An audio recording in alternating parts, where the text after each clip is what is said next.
Wait. It's Sunday Night Live.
Hello.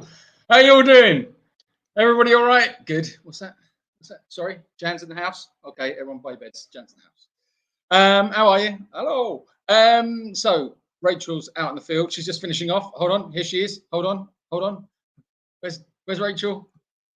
There she is. She's sideways. Oh, hello. Hiya. Am I sideways? I don't know what's going on. No. You're fine. I'm fine. You're fine. Yes. Okay. Because this stick's a bit broken. The stick's broken. Isn't it a bit broken? Did you do a fix them? Yeah, but it just doesn't have the same ability as it once had. See, it's just it does. Yes, it does. Hi. Hello, everybody. Hi. So we've got some hi. Hang on. What? I'm going to move it the other way around because I don't know. I feel like the camera should be over there. Okay, I'm going to remove you until you get. Where are you going? Sort it out or what? That's great. So now we've got upside down Rachel. Oh, she's back. Okay, she's back. Is that okay? Yay! So we've got better. quite a few people in this morning or this afternoon, this evening, wherever you are. Doesn't I don't know, whenever it is. So our number one first commenter was getting ready and comfortable with all. That was at 7:15. Kathy, hi, thanks so much for joining us. And hi, Kathy. Well, that's it then. So you get first. You're number one. Jean, hi Jean, how you doing? Hi Julian and Rachel and everyone else. Rachel, did you get that horrid thorn out? And was that poor rescue sheep traced? Yes. Sorry, I feel like this is squint now. I feel like I'm falling out of the picture. Does it look squint? No, you're all right. I think you should sit a little bit more central, maybe. Yeah. Hold on. I am sitting center. Hold on. Yeah, I got it out. Let me just do this. Wait, that's better. Yeah, it actually came out fine. It didn't at the time. For those who don't know, I just got a bamboo splinter in my leg, and then I couldn't get it out because it'd gone through like a staple. It'd gone like through one end and out the other. And I was trying to pull it, and I thought it might get like lodged in there. So I waited till I got up to the house, and then I got it out easily enough. So yeah, that was fine. Thank you. Yeah, it was quite horrible. Yeah. So hold on. Barbara says hi from New York City. Irim, hello everyone. Hi, Barbara. Jan, don't forget it's the green button. All right, Jan, thank you so much. Aldine, we're always early. Donut, want to pay that late fee? Don't want to pay that. Donut or do not? Do not. I see. I think you should pay a late fee anyway. You should pay an early. There is an early fee as well, you know. It's not just late fee. If you're too early. Early fees as well. Hi everyone from a chilly Ashbourne. Oh, chilly sounds good. Okay, Joe Ingleston says, "Hey, we're talking to celebs now after they hit the Telegraph." Yeah, that was a good article. Very good, and yeah, very proud of Rachel for putting a good case across and talking some facts. which is really nice and in very good company as well. So, say again. And you. Yeah. Just shut up. It was all about you. Ellen, hello from Denver, Colorado. I usually watch the replay, so I'm very proud to be early today. Well, hello, Ellen. Thank you very much for joining us. Hi, Ellen. Loads of hello, Ellens. Hi, Aldines. Hi, all from a miserly and cloudy Cornwall. That's nice. Weather. Of course, it's bank holiday over there, isn't it? So, miserly and cloudy. Bank holiday on a Sunday? Well, how can you have a bank holiday Sunday? It'll be bank holiday tomorrow. Stop being pedantic. Oh, okay. Oh, so it's a long weekend. Okay, so Aldine says, can you tell us about the Telegraph? We don't get it in the US.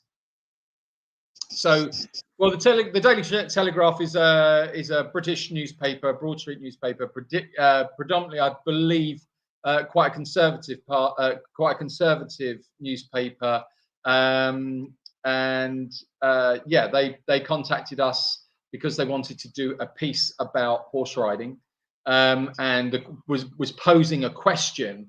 The question was, should we still be riding horses?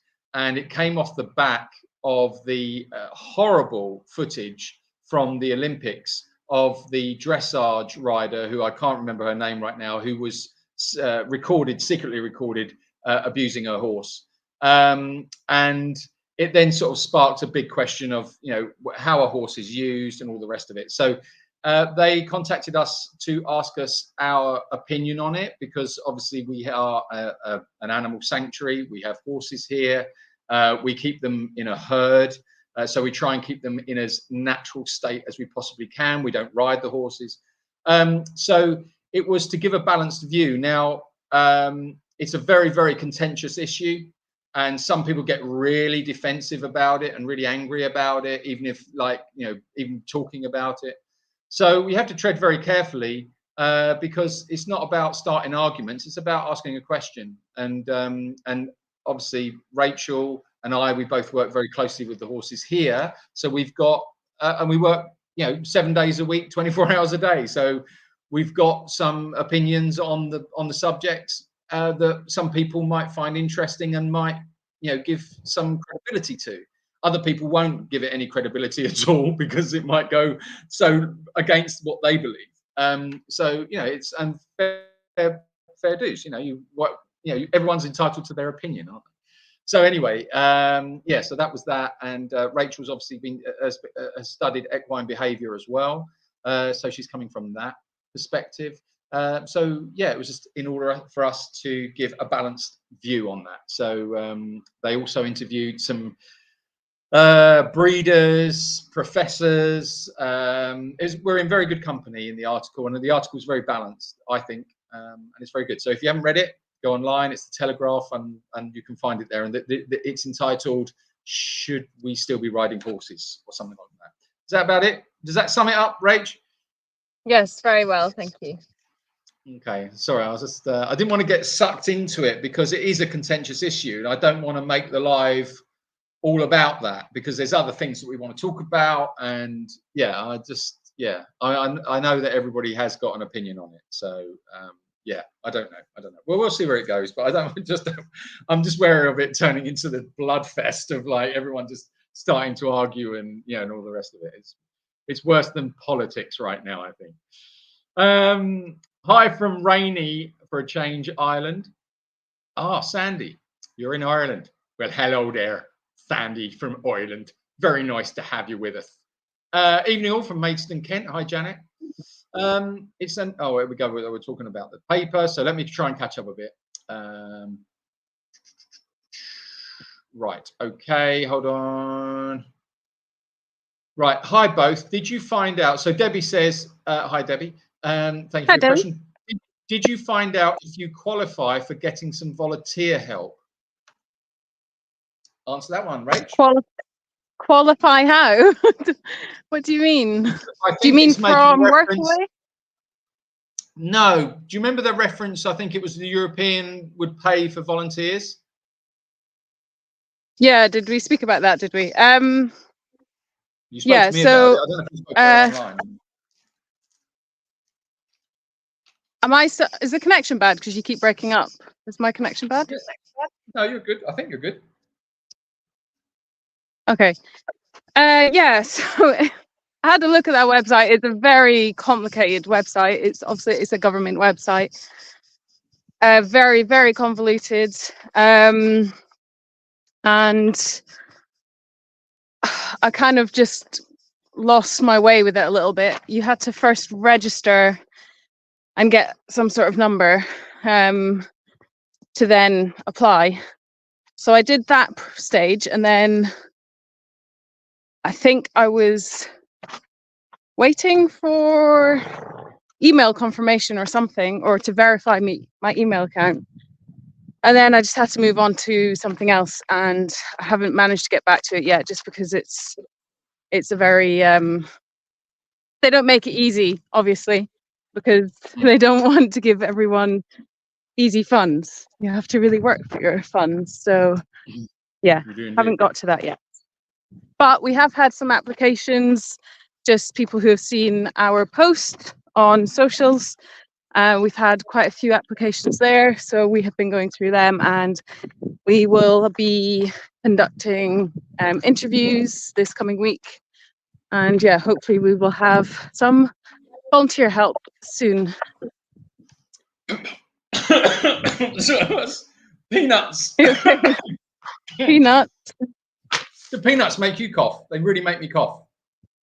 No, unless it goes down the wrong way. There's something in a peanut that can make you cough. Anyway, I'm sure some of you will know what that is. Yeah, so actually, to everybody or anybody that's watching that has applied for the volunteering roles, thank you very, very much. We really appreciate it. So thank you for that. And we're working our way through it. And hopefully, yeah, as Rach says, we can get some volunteers here, long-term volunteers here, sooner rather than later, because we really need it. It's proving quite a challenge at the moment. Right, okay, let's have a little look here. Now, where were we? Hello, everyone, from Linda in Northampton. Hope you're all well. Well, hi, Linda. Linda. From Northampton. Hope everyone's well in Northampton.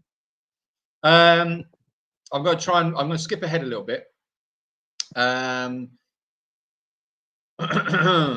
hold on a minute. Let me just, because I'm still quite a way behind. I'm just trying to catch up. Right. Hi from West Australia. Hi, Tash. Joe says, I so look forward to this little community on a Sunday. Oh, Joe, yes, we look forward to it as well. Thank you very much. Absolutely, really look forward to it today, especially. There's been quite a bit of kickback, or we should say backlash, from the article. And not all of it's been pleasant. So we've had to deal with a bit of that. So it's very nice to come to the community and just have a bit of fun and just remind yourself what you're doing it all for. Gail is feeling slightly movement sick. Oh, was that from the opening? I would imagine that was from the opening. That's from the intro. It's an old intro that we made a while back, but I was looking for one because we haven't done an intro for a while, so I just wanted to play. Hello, beautiful people from Canada, says Suzanne. Praiseworthy. Hi, Praiseworthy. How are you doing? Hi, Rachel and Julian. Stephanie. Hello, Stephanie. How are you? Hi, all. It sounds bad, Rachel. For myself, I have head to hospital as I fell while dusting. Think I broke my wrist. Oh, from dusting. Oh no. Oh, well, we both wish you a speedy recovery, Stephanie. That sounds very painful. Can you all remember to hit the like button, please? If you could just give that a little smash, a little tickle, or a little spank. Spank it. That's what I think you should do. Spank the like button. Luciano Pavarotti. Ah, Luciano. So glad you're here. Glad you got the invite. Does Julian have a weight loss plan? Looking trim and svelte compared to a year ago, asking for a friend. Well, Luciano, I think, thank you very much. It's a nice thing for you to say. However, I would say that during the summer months, we are eating a lot less. And that's to do with the heat and also the workload. So we're eating during the day. So we have dinner at around about 4 o'clock, 5 o'clock. And then we're doing the evening work. And then we finish work pretty late to avoid the heat. And then we're just sort of like a small, tiny snack before bed, or not long before bed. So, and we're up really early, so we're kind of missing breakfast. So we're just, the amount of food we're taking on board is a lot less. And yeah, you just notice it. I've noticed it that my clothes are falling off me really, but I think, and also the amount you're just, it's so hot, you're sweating all the time. So I think that's pretty good for for keeping the weight off you as well, because it kind of falls out of you. But yeah, it's just the temperature. This time of year is incredibly challenging with physical work. It really is. When you just don't want to do it, you can't face it because it's just so hot. It's like working in an oven sometimes. But hopefully we're out the other side of it now. Jan asks, how did the Telegraph hear about you to approach you? Do you know? Yes, Jan, we do. We had a volunteer here many years ago, about 6 years ago, I think it was, and she was a writer, a freelance writer for Telegraph and other papers, and she put them in contact with us. So that was right. Brandywine blogger. Hello, Brandywine blogger. Brandywine sounds nice. Aldine J, I'm in southeast Pennsylvania, USA. Polo and fox hunting is alive and well in southeast PA. Well, Pennsylvania, unfortunately. Sandy says, well done, Rachel, for the article. She enjoyed it. Thanks, Sandy. Glad you enjoyed it. Caroline, hi, Caroline. Greetings from Chester. Hi. UK. Lovely to see the residents this evening. I can show you some more. I'm going to walk eyebrows in a minute, but yes, please. What, to walk eyebrows? Show us some more. The thing is, I can't turn the camera around, which is a bit annoying. But can you not? No. Oh, okay. This is Alicia. Oh, she's a good-looking girl. She's got some lovely teeth on her, Alicia. And a nice beard. Yeah, hold on. This is Alicia. There's Nigel over there. Where can you see him? Where is he? Standing on the pallet, which they keep knocking over, which is meant to be part of their house. Philip is over on top of the house over there. And this is Harvey with a half a moustache. Harvey. And Macario is coming over, I believe. Are you coming over, Macario? I don't know. No, we'll go over this way then. Let's see here. I don't know where Timo's gone. Timo was with us when I was down the bottom with Prince. But he's got a fruit tree down there, which he really likes. So he's probably gone to see if any more fruit's fallen off of it. Macario! Hello. What you doing? What you doing? No bites.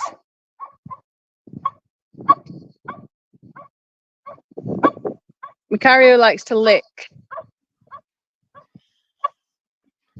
Yeah? So Macario was actually a really good boy. He was the one that stayed in the sanctuary when all the others escaped. Did you guys see that? You see the video that went up of the donkeys of chaos escaping the sanctuary? I don't know if you saw it or not. I know someone commented on it in the comments. I can't remember what they said, but just that it was funny and it was good to see a donkey story without Julian for once. Oh, that's nice. Thanks so much. Honestly, it was worth it. Who is barking? It's the neighbour's dog. It's very annoying, especially at 6 in the morning on a Sunday morning. Yeah, he's a bit annoying. But we can't really complain because Macario used to go off at like 4 o'clock in the morning and just wake up the whole town. So we just have to grin and bear it, I'm afraid. What goes around comes around. True. Pauline says, did you get a rich patron from your article? I hope so. No rich I patron. wish. But we do have some wonderful patrons already, which is very nice, and it's really does keep the sanctuary afloat. So if you are a patron, thank you very, very much. And also, not just the patrons, but those that donate via Go Cardless, by the direct debit every month, or through PayPal donations. However you do it, it is absolutely critical. So thank you very much. Charlotte Dujardin was the lady with the whip. Yeah, that's it. Yeah, that was her name. Yeah. Henry's here. Hey, You're Henry. pretty far back, Julian. Am I? Hi, Rachel. Potato cuddles, belly rub, please. Yeah. Hi, everyone. Okay. Are you seeing the comments then? Yes, okay, soon. Yeah, I can see them. Yeah, those comments you're reading now were when I was sat with Prince, so quite a while ago. Oh, okay. I better catch up then. Sorry, I didn't realise. Oh, yeah, a long time ago. Okay, all right. Okay. Let's get on. Then it's trumpet. Do you get? Linda says, right? It's a good question, especially apt for today. Do you get big spiders out there? I put my third big spider out this morning. Who's making all that noise? Pop, I think. Oh, and the neighbor. Oi! Neighbor's dog. So. Okay, I'm just going to mute you a second. So, do you get big spiders out there? I put my third big spider out this morning, and as I released him outside, he looked back at me and said, "I'll be back." Cheeky bugger. Well, it's funny you should say that, Linda. We had like a little baby tarantula here this morning that we found. Hold on, I'm just going to turn on Rachel's mic again. See how noisy it is. Oh, it's okay. It seems a bit quieter. You're back on, Rach. Okay. So yeah, there was a big spider. Could you hear me speaking, or that muted the whole thing? Yeah, no, I could hear you. Oh, okay, good. Yeah, so there was this big black like little tarantula thing, and so yeah, they do come periodically, but we don't get many of them. I think we probably see like 1 or 2 a year, but for you to have 3, that's a bit scary. I'm not a big fan of spiders, I must say. Hi everybody, says Christine Oel de Salis. I hope I'm saying your name right there, Christine. Hi everybody, I have discovered your channel a few weeks ago. I am based in Lyon from France. How can I help you? Well, Christine, so many ways you can help us. One of the most effective ways is to join us on Patreon. But you can go to our website and you can look on, which is jacobsridge.com/ways to help. Let's just stop a minute.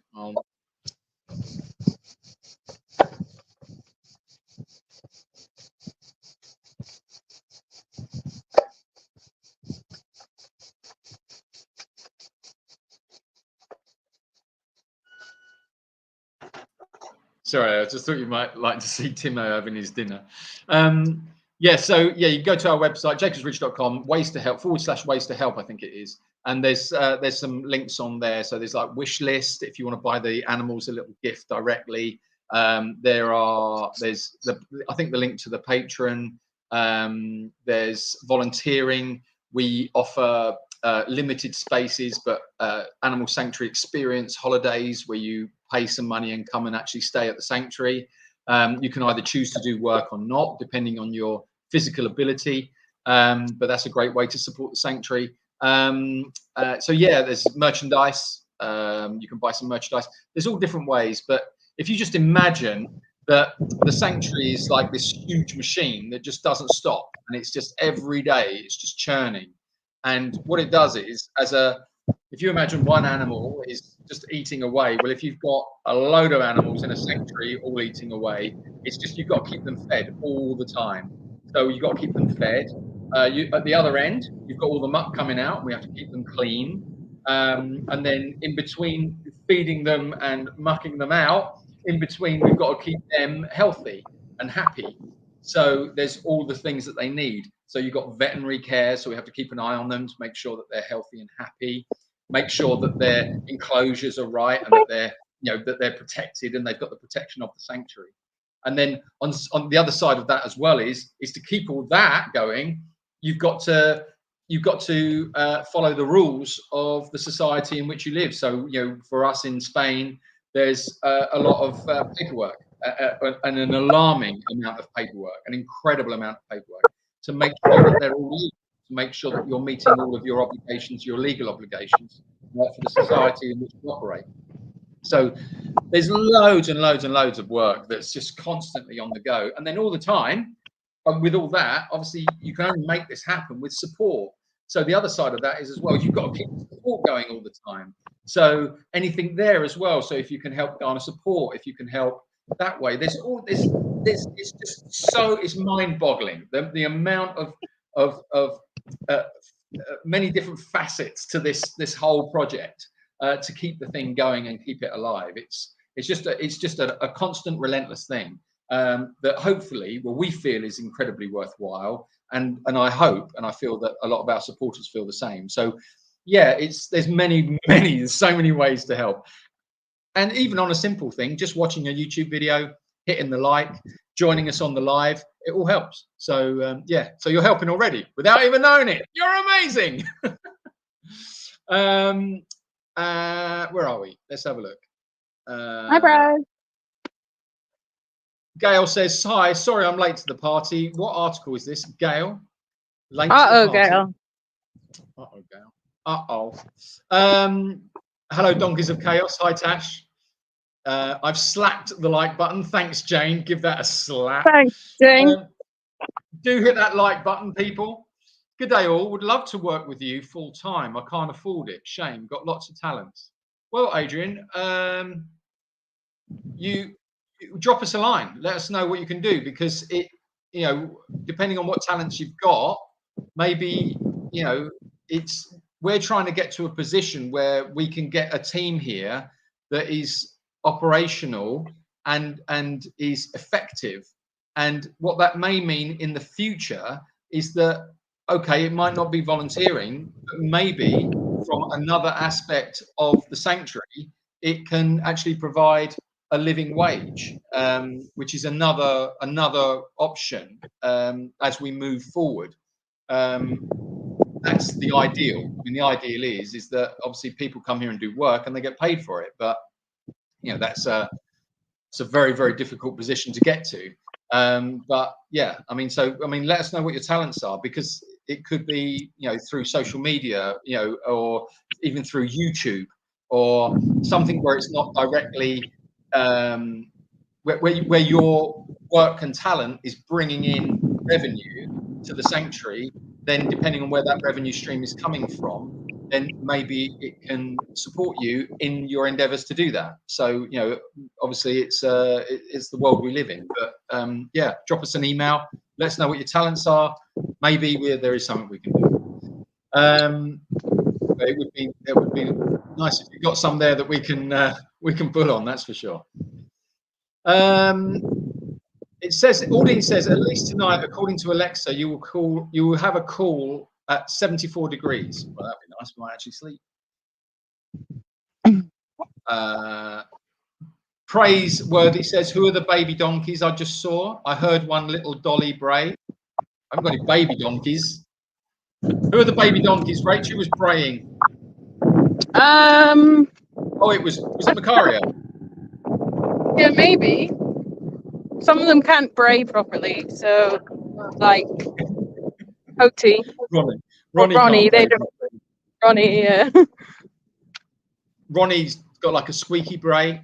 He just sort of like it doesn't really amount to anything. It's like you go down to feed him and he just sort of like goes, ah! I look at him and go, what are you trying to say? Come on, spit it out. And he goes, ah! I go, yeah, come on, let's hear it. And that's where it ends. Roberts, thank you very much for your super chat. Thank you, very generous of you. Hello from Seattle, USA. Love your channel and love to all of God's wonderful animals. Thank you very much. Lovely, thank you. Is R. Roberts Rachel? Oh, is it Rachel? I don't know. It just says R. It could be Roberta Roberts. It could be Ronaldo Roberts. It could be Robert Roberts. It could be Robert Roberts. Reginald, might be Reginald Roberts. Could be. Hold on a minute. Hold on. Where are we? Oh, I've lost my place. Hold on. I'm coming back. Stephanie, thank you very much for your super chat. Thank you. It's very generous of you. Stephanie. For all your hard work and a possible waxing for Alicia. Yeah, absolutely. It's her teeth. I think she might need to go to Turkey and have some turkey teeth done, because she's got tombstone teeth and quite an underbite. It's she's a good-looking girl. So Jan says, my mum phoned a radio show about the Grand National many years ago. We got a lot of abuse from her appearance on that. Oh, really? Yeah. Oh my God. Yeah. Well, it happens, doesn't it, Jan? I think it's because it just challenges people, and I think, well, that's something that we alluded to in the article in Telegraph, is like, you don't want to virtue signal. You don't want to be virtue signaling at all. It's just not a really good thing to do. It just winds people up. So it's like saying, look, can we just have a conversation about this? You know, it's not about you're wrong and I'm right, or aren't I wonderful and I'm perfect because I support this, or I'm wonderful because I believe this and you must be horrible because you don't.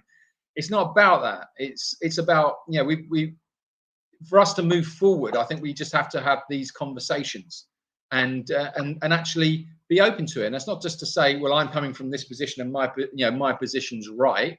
It's like, well, let's hear your position, and I'm sure you've got some some arguments that that I haven't thought of, or maybe you've got some arguments that I haven't thought of, and it's about being open-minded and vice versa. So yeah, it's a really, I think anything when it becomes so contentious is very, very difficult to navigate without it blowing up, because people get passionate, and especially when people feel challenged, they just get very defensive. It's very hard.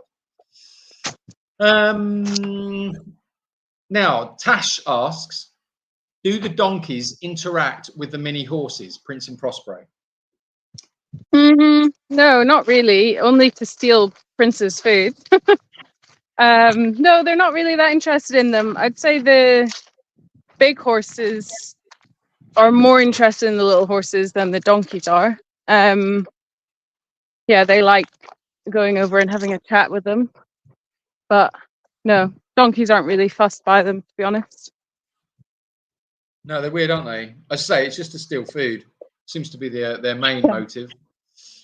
Jean, hi Jean. She says there were a number of comments asking for a donkey chat, interrogating the dudes about the Great Escape. Yes, please, Julian. Yeah, Jean, that's already in the mix. We're working on that at the moment. I think that's a tremendous idea, and yeah, I've got some ideas to add to that as well. I was talking to Rachel about it. I think we can have some fun with that one. So yeah. Watch this space. That probably will be the next donkey chat. They were so funny. I mean, it was really, really hot, and we really didn't want to be doing chasing donkeys around. But at the same time, we could both see the funny side of it, because when they just pinned their ears back and ran, and they're so funny. And the neighbours were out there. They were trying to catch them. And before we arrived, and because we got the phone call saying, have you lost some donkeys? And it was like, no, don't think so. And it was like, oh no. And they waited for our back to turn for 1 minute, and they just scarpered. So yeah, but so that we found the neighbor, he was standing there with a bit of rope, and he was trying to catch one. Of course, you're not going to catch them. They're just not going to come to you to be caught like that, because that's not how we operate. So, and he's like, oh, how are you going to catch them? I was like, you don't have to catch them. You just have to tell them to go to bed. And that's all we did. We just went, oi, go to bed. And they all sort of like looked at me, and they swung around, and then they just ran off down the road. So we then got in the car and just followed them. And then it just got to this junction, and it was like, if they turn right, they're back on the sanctuary. It's not a problem. They'll just be straight back on the sanctuary. If they turn left, we've got a problem, because that little lane, if that keeps going, that goes all the way up into the mountains, and there's no way we can get in front of them. So we would be chasing them. and yeah, and they turned left, and it was like, oh my god. So yeah, it was funny. It was very funny, but at the same time, it was a little bit annoying. They eventually stopped up at some trees, and that's where we managed to get in front of them and head them off.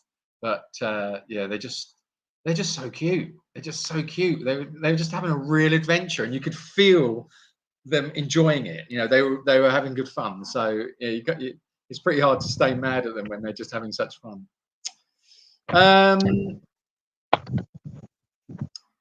Did Rachel hide the RB? What's an RB? What's an RB? What's an RB? Did you hide the RB? I don't know what that means. I don't know what that means. Please explain. Jane, can you explain yourself again, please? I hate to ask you this because we have to do this a lot, don't we, Jane? We have to get you to explain yourself, Jane, don't we? Because in your little world, Jane, it all makes sense. But in our world, Too many all of us, Jane. Gin. I don't know what she, Ginny Jane. Sorry, Jane, if you could explain the RB. Don't know what that means. What are you referring to, you lunatic?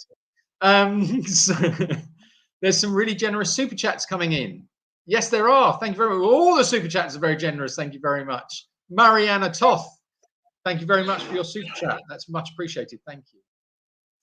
Will McHayface be reporting today? Already no McHayface today. He's away for the summer, but he will be back shortly. I'm sure. I've heard that McHayface will be back, as will some new characters be appearing also.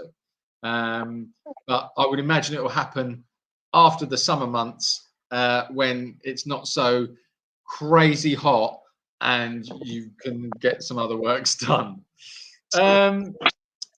Is the movement in Timo's legs still improving? Asked Jane. Did you get that, Rach?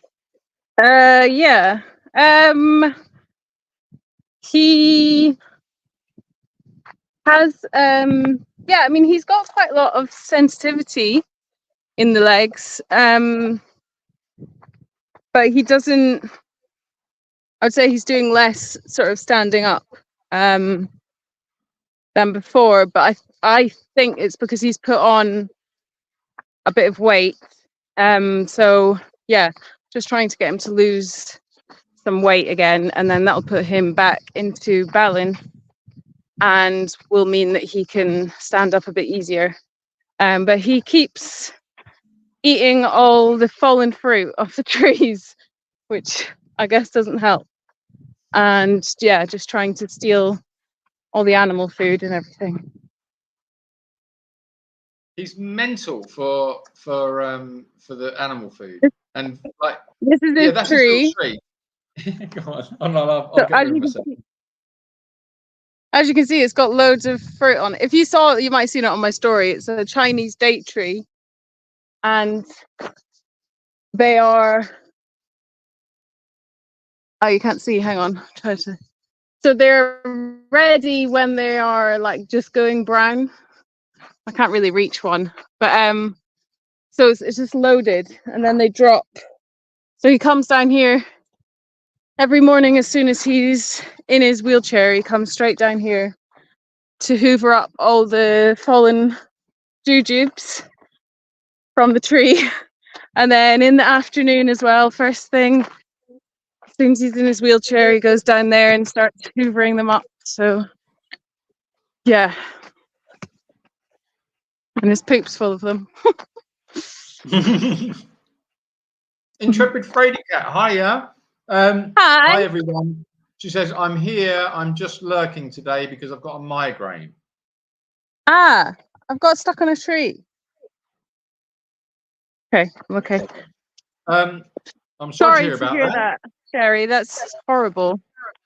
Yeah. I can't imagine watching I hope anything. you feel better soon. I think with migraine. Oh, I did hear an interesting thing about migraine. Might help you, I don't know. Is salt. If you take a pinch of salt, or drink some salty water, it can be very good for migraine. Apparently, I've done it a couple of times when I've felt one coming on, and it has ceased it straight away, almost instantly. So I don't know. It might be something. It might just be for me. It might be placebo. I don't know. Or back to expectation effect. I don't know. But give it a whirl. I hope you feel better soon. Anyway.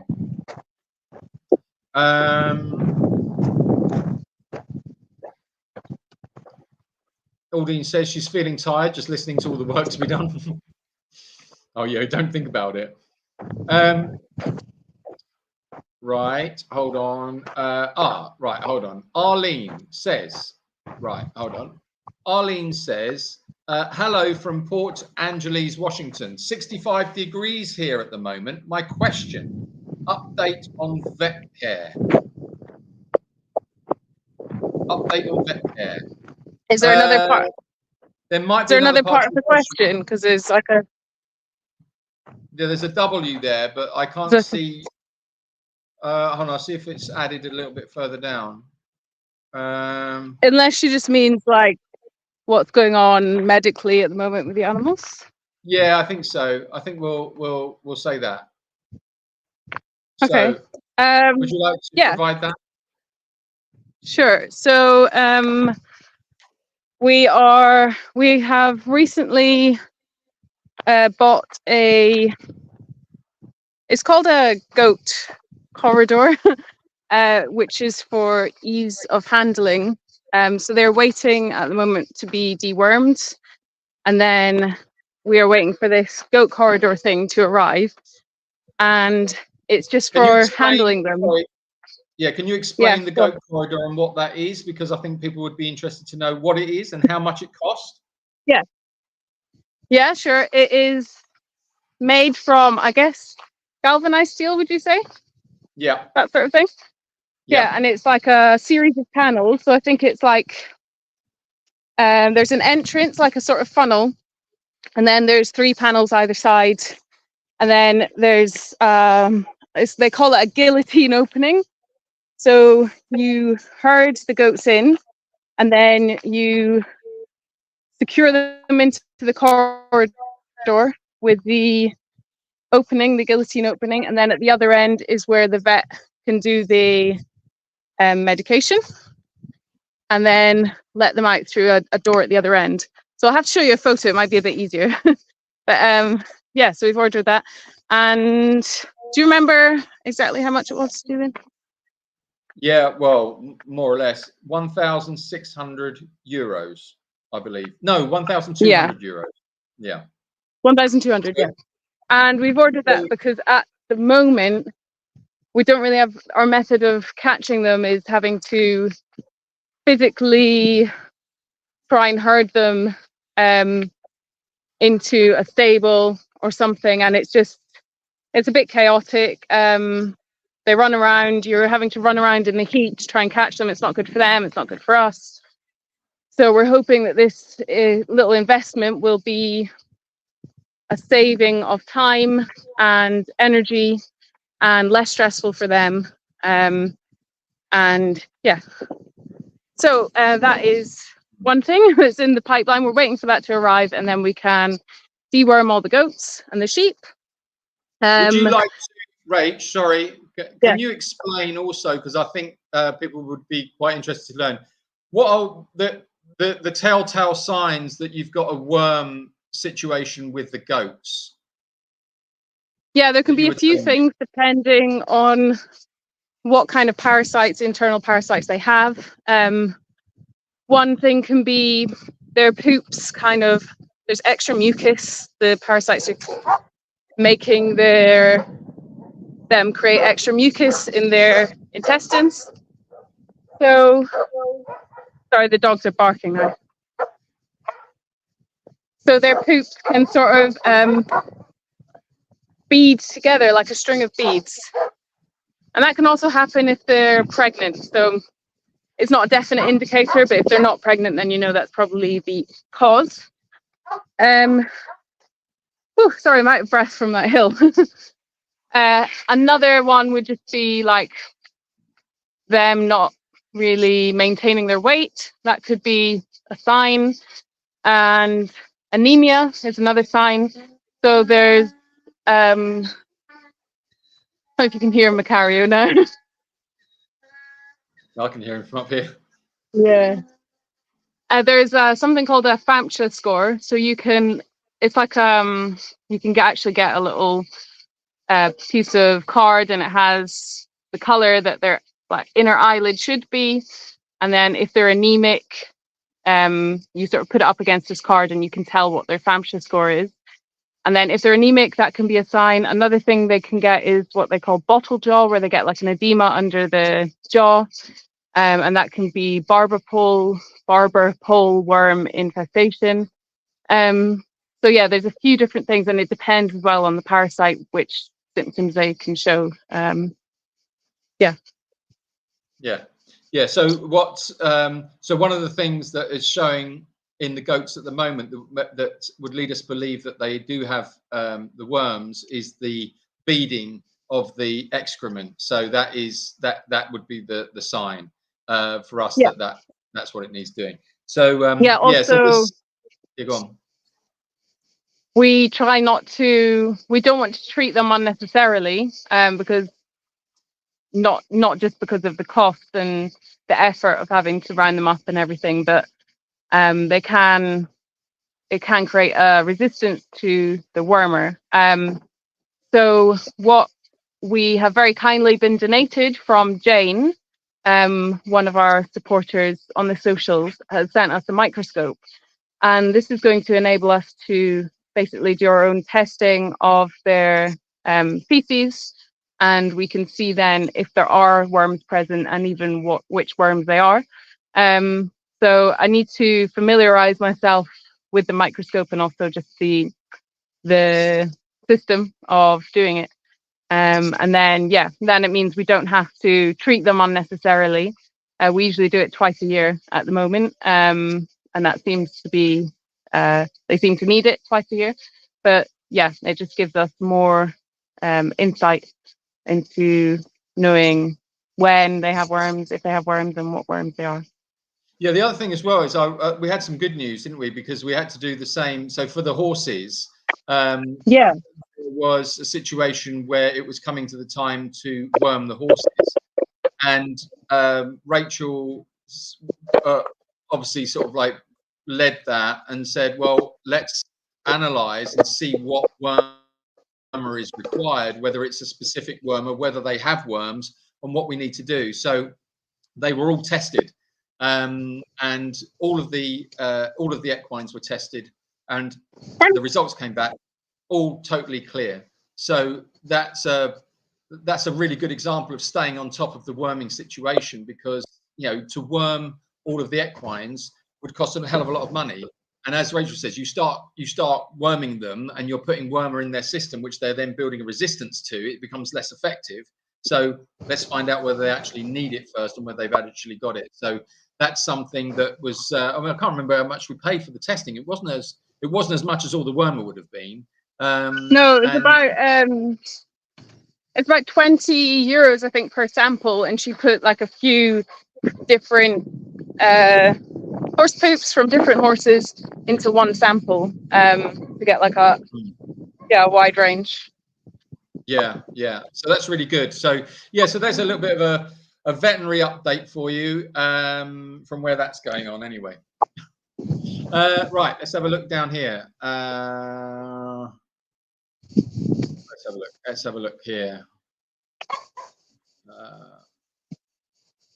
Jane says, I thought that all donkeys could bray. Poor Ronnie. No, Jane, they can't. Yeah. Oh, Wolf Mage. Thank you very much for your super chat. It's very kind of you. And your question is, hold on, let's have a look. You do an amazing job. You save the true innocent souls of this crazy planet of ours. Many blessings. Oh, thank you very much. Oh, thank you, Wolf Mage. Very kind. Nice thing to say. Thank you. Where are we? Right. Let's have a look.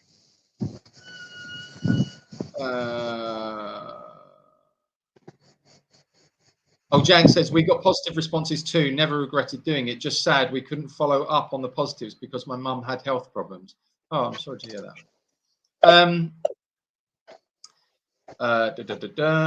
Right, let me move on. Moving on. Where are we?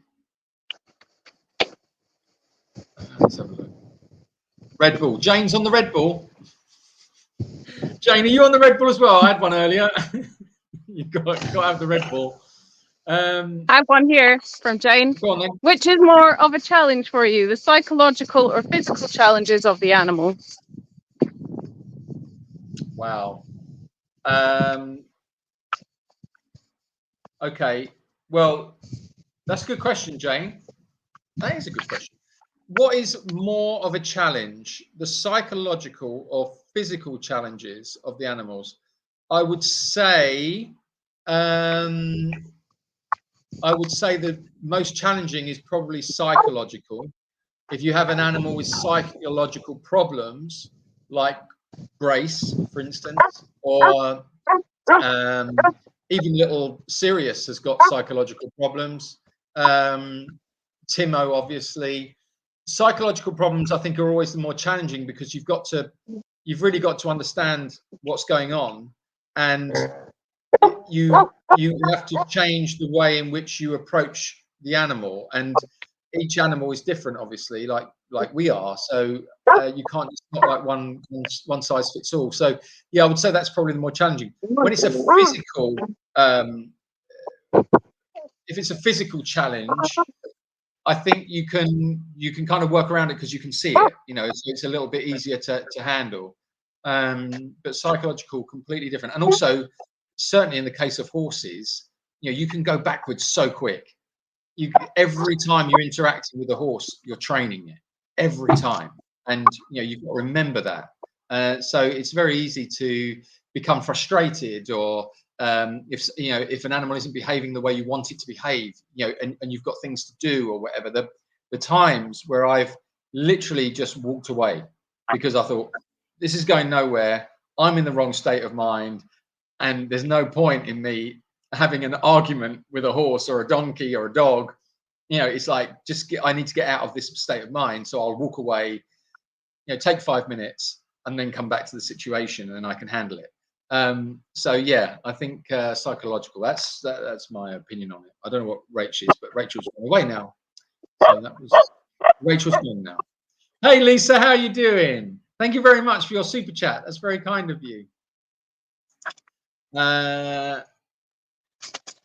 Telling them to go to bed, if that is what works, brilliant. Yeah, honestly, it does, Deborah. It's sorry, hold on. Yeah, I don't know what it is. I think it's because it's to do with feed time. So it works for the horses, it works for the donkeys, and it used to work for Bill and Ben, the pigs.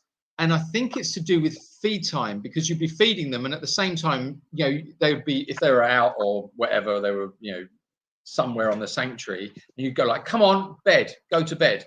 They know that word, and off they go. And the horses do it as well. It's so funny. But I talk to them like they're naughty children, and it seems to work. I was gonna say, I think they just know like your tone of voice as well. It just means like there's just intent. Yeah. And it's just like they understand it's an instruction, and they're like, oh no, like yeah. Can't mess around. We won't get any dinner if we don't go to bed. This morning, I think it was about 4 o'clock this morning, the dogs woke me up and they were going bananas about something. So I laid there for a bit and I was listening to them. I was thinking, please just go back to sleep. Anyway, then they shut up.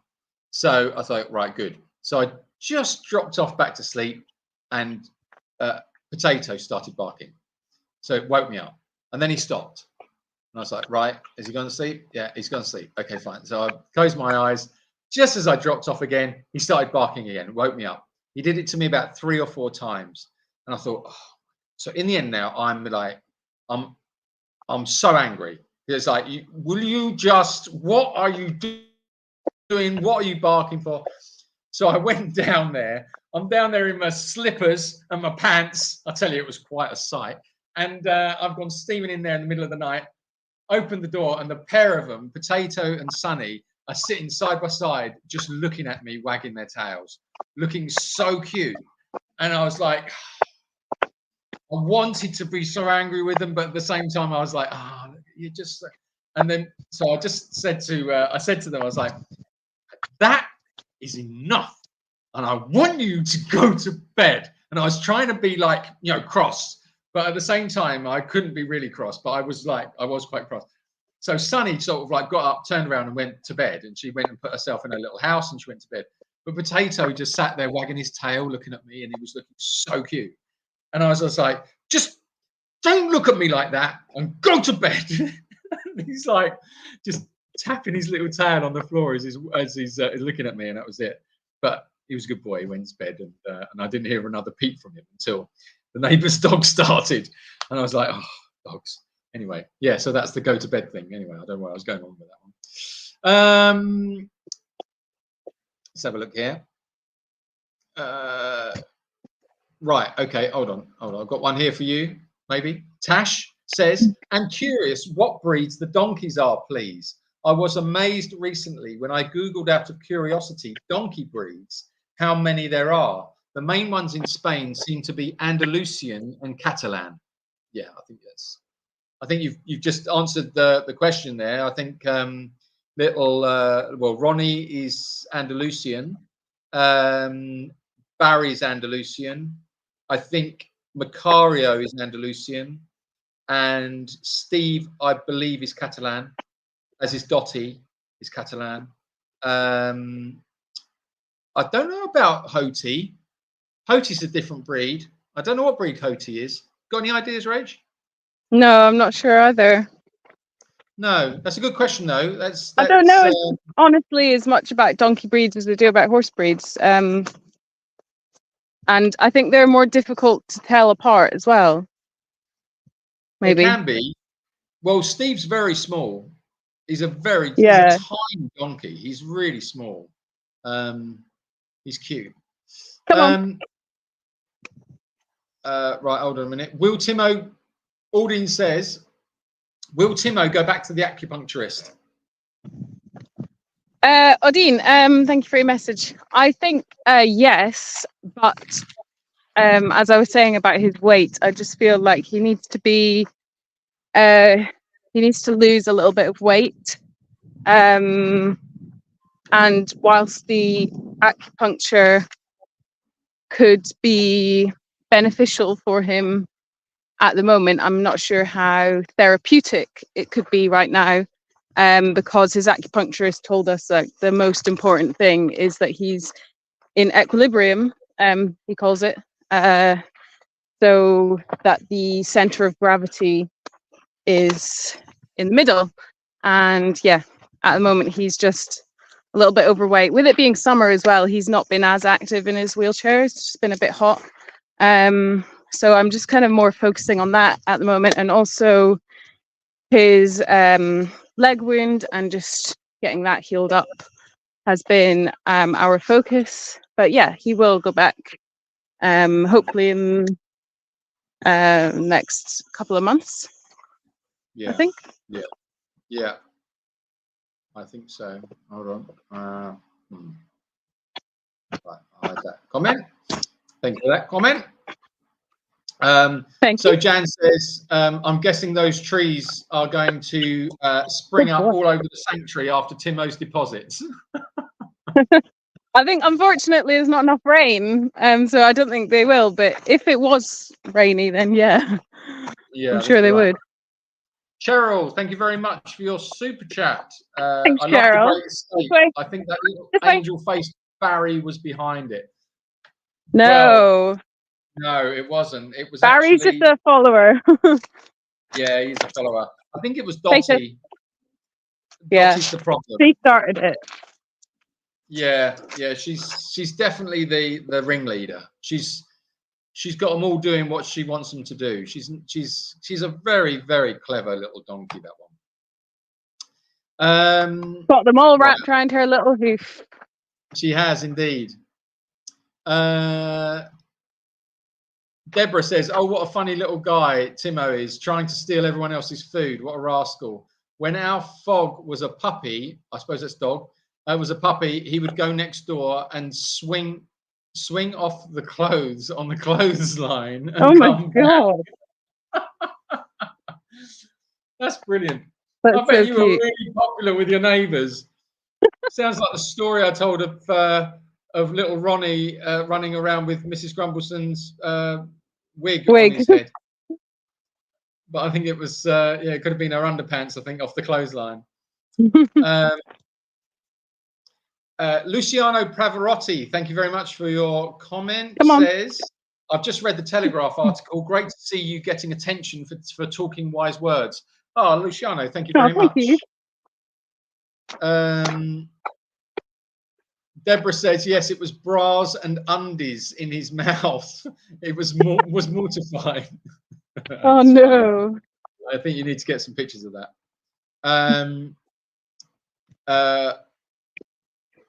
R. Roberts, it's either, is it Rachel or is it Roberta? Who is the R. Roberts? Who is this R. Roberts? Who is the R? Thank you very much for your super chat. Who does the animals grooming and how does that work? Yeah, the grooming is mostly a volunteer job because unfortunately it's something that we just don't get around to at the moment. Barry has gone into the hay bales, but I can't get him out right now because I've got Sunny and Potato. Did you forget to leave some out for him? No, I left him out loads. Right by the other dogs. Because he wants the other stuff, isn't it? Yeah. What about if you tell him to go to bed? He should come out. If you open it and tell him to go to bed, he'll come out. Yeah, but I don't want to with these dogs because they'll start going at him. Oh, okay, yeah, fair enough. What were we talking about? Grooming. Yeah, so it's mostly a volunteer job. If they need it, like I groomed eyebrows yesterday because she's molting and she gets very hot in summer. I groomed Timo. When I give him a bath, I'll give him a little groom. But this time of year, the horses and the donkeys, they don't really need it. It's just if their manes and tails get a bit matted or whatever. Yeah, it's mainly in spring that they need the grooming, and yeah, they do kind of groom each other as well. But so that's mostly when we have the volunteers here. It's a nice job for them to do. But yeah. Okay. Rachel Henry says, Rachel can with potato belly rubs. Yeah, in a minute, Henry. I have to feed him first because he'll be waiting for his food and he won't want belly rubs yet. No, that's true. And it says here, Jan says, for your information, I make it $184.99 in super chats so far. If anyone is interested. Oh, thanks, Jan. That's fantastic. Thank you very much. Yeah, it's really annoying that we can't see. Thanks, everyone. Thank you for doing that. That's great on the super I can see them on here, do you? Can you? Yeah. Oh, I don't see them. Okay. You must have this one set up as the main. Hi, Robert Washer. This way. This way, Sonny. Jane says, Rachel. Yes. With your knowledge, you could teach veterinary science. No, shut up. Do you know what, Jane? No. No, we've had this conversation. We talked about Rachel actually going and studying veterinary because I think she could do it not easily because it's not an easy subject, but I really think that it's something that Rachel could do. It's well within her capabilities of doing. And you looked at it, didn't you? Did you look at doing it in Spain? Yeah, I'd have to do it in Spanish though, and I think it would be difficult enough to do it in English. There is a course that is in Valencia. They do 60% English, 40% Spanish, which I could do, but it's just too far away, I think. Funny.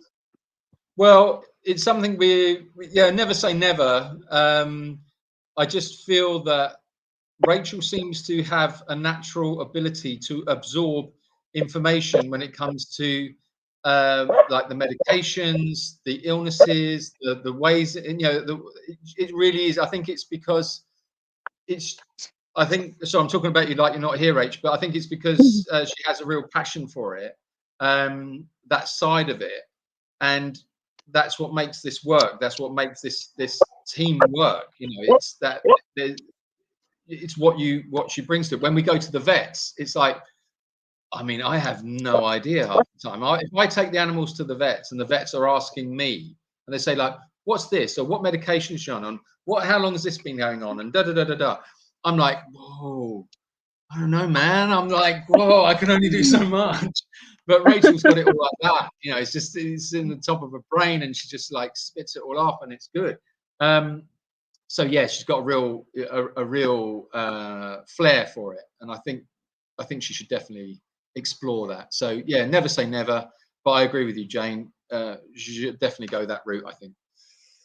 I don't know where I don't know what my forte is. I don't know what mine is. Well, I'm quite good at driving a tractor, and I can do my shoelaces. Yes, where are you? Wow, Rachel, your knowledge is impressive, says Joe. Aldine says as well, you should be a vet. You're very knowledgeable. Yeah, absolutely. Can you see the little lizards? Let's have a look. You can what? You can see a lizard? Can you see him? Hold on, I'll hide myself.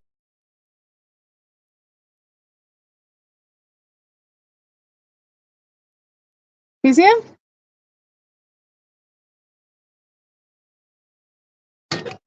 Did you see him? Well, yeah, but you've got to tilt the camera more up because you're just looking at the wall. And he's try again, but just more in shot. I can't see. Oh, he's gone. He's gone. Sorry, he's gone. Well, thank you very much. I can't see what I'm pointing at. Okay, well, that was great. A little bit of roving reporting there on the lizard on the wall. So I hope you all enjoyed that. That was a little lizard joining us on the live.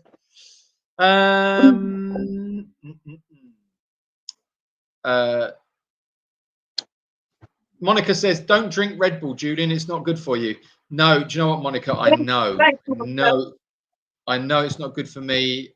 It's like, I don't drink it all the time. It's like today, I was just operating on not a lot of sleep, and I just felt like I just needed some more energy. I needed a bit of zip to get things done. So I had a can of Red Bull, and it does. If I don't have it a lot, when I do have it, I feel the benefit of it. But yeah, I do understand it's not very good. Banned, isn't it, in France? Apparently, you can't get it in France. It's illegal. Jean says, Gail, Julian or Rachel will explain. 2 guys somewhere in England took a sheep from a sanctuary. The police wouldn't investigate as there was no proof. Oh yeah, this is Django, get out. This was the story of oh, I can't remember the young lady's name. Phoebe's sheep, Blossom. Phoebe, yeah, that's right. Yeah, yeah. Blossom, yeah, that's right. Did we have any updates on that? Did they find the sheep? No, I don't think they found her yet. Yeah, there's no. Honestly, as far as I know, they can't do anything. You have to be so careful. You know, I got an email actually tonight of someone saying, "Can you tell me your address, please?" And I was like, "Well, no, we don't publicise the address." Oh, I'll still mute you. To mute. Yeah. You're muted at the minute, Rach. So yeah, I've got this email from a lady saying, "What's your address?" And I was like, "Well, we don't publicise the address because, you know, there's some pretty horrible people out there. You know, not all. I like to see the good in most people, but there are some nasty people out there, and you've got to be careful." And you know, we've had situations where we've had animals stolen from the sanctuary many, many years ago. We had pigs stolen, and it was around about the time of a pig festival. And you know where the pigs ended up. You know what happened, and they were never found. And you've just got to be so careful. And they're a lot more protected now than they were then because of it. Because you just think, you just don't expect it. You don't think that. And this friend of ours has had a sheep stolen from their sanctuary, and it's just horrible. It's just horrible. You've got to be so careful. So yeah, we don't publicise the address or our location for that that purpose. So yeah, you got to be a bit careful. Right, where are we? Is it calm down now in Rachel land? Let's listen. Hello. I can't unmute her now. Can we unmute Rachel? No, I don't think we can. Okay, well, that's interesting. I'll remove her and then put her back on. That's the stage. And she's still muted. Can you, hello, Rachel, can you talk? Can't hear you. Have you muted us, your end? Have you muted it?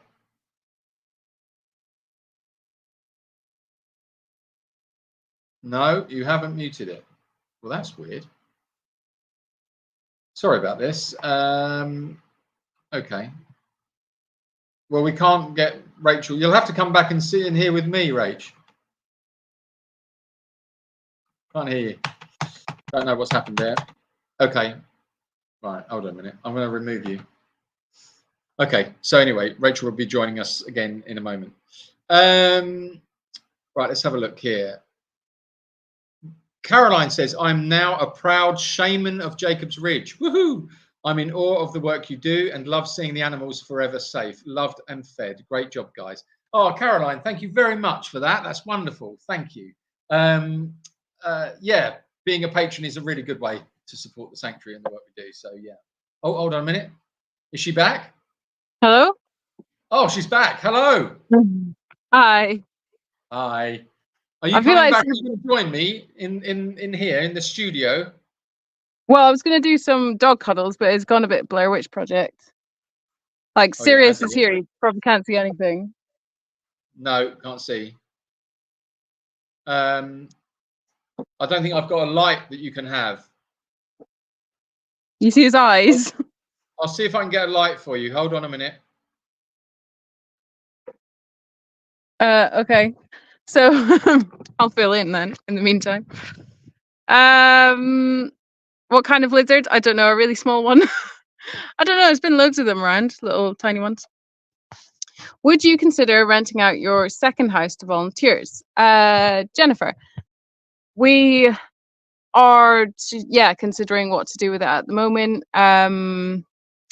We are thinking of it as being for volunteers when there are animals up there, but it is a bit far really for volunteers to rent it from the existing sanctuary unless they had their own transport. So yeah, it's like a thought though. Kevin Chip, thank you for your super chat. Gail says, is that course to be an actual vet or vet tech? Doing it part in Spanish, wow, that's so impressive. That is for an actual vet, yeah. I think vet tech you can do online.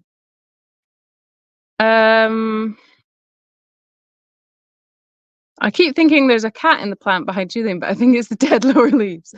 Yeah, and I think because the fan is on him, it's like blowing onto, it's like making the leaves blow. I'm not sure which super chats Julian has read out. Are you still bringing in water? Yeah, we still are. It's okay. We're still using the IBC container to get the water to the animals, but we're pumping it from our well. You're a scary person. Hi. Hi. Thank you. As if by magic I'm in here now. Wow. Right, okay. Let's stick that there. Is that right? Hello. Okay, yeah, I'll put this here then and we can. Yeah, try and fiddle around with the light a bit and I'll give a minute. Oh, okay. Right. Hello. Are we having cuddles then? We're having cuddles. But yeah, Odine, we're still using our well water. It's just we had to buy like a little pump to pump it into the IBC container to then take it to the animals. So yeah, we're still doing that at the moment. We do still need to find a solution to either fix or replace the main pump. Because the temporary solution we've got at the moment is working quite well. We haven't been rushing to get the other pump fixed or replaced. But we do need it. We do need it really. because it's needed for the swimming pool, and also it is just if we have volunteers here. At the moment, the solution that we have relies on the car. Let me move this because there's a logo of the market. The solution we have relies on the car, so it means that volunteers can't necessarily do it because they'd have to hook up the trailer, drive it around. If the car is needed somewhere else, it's not a good solution. So yeah, we do still need it fixed. But August is a difficult month for getting things done in Spain. Considering things are difficult to get done anyway, we will see how things go in September with that. Ah, belly rubs. I don't know if you can see very well. Yeah, it's okay. It's quite bright. Yeah, he's lying right in front of the light.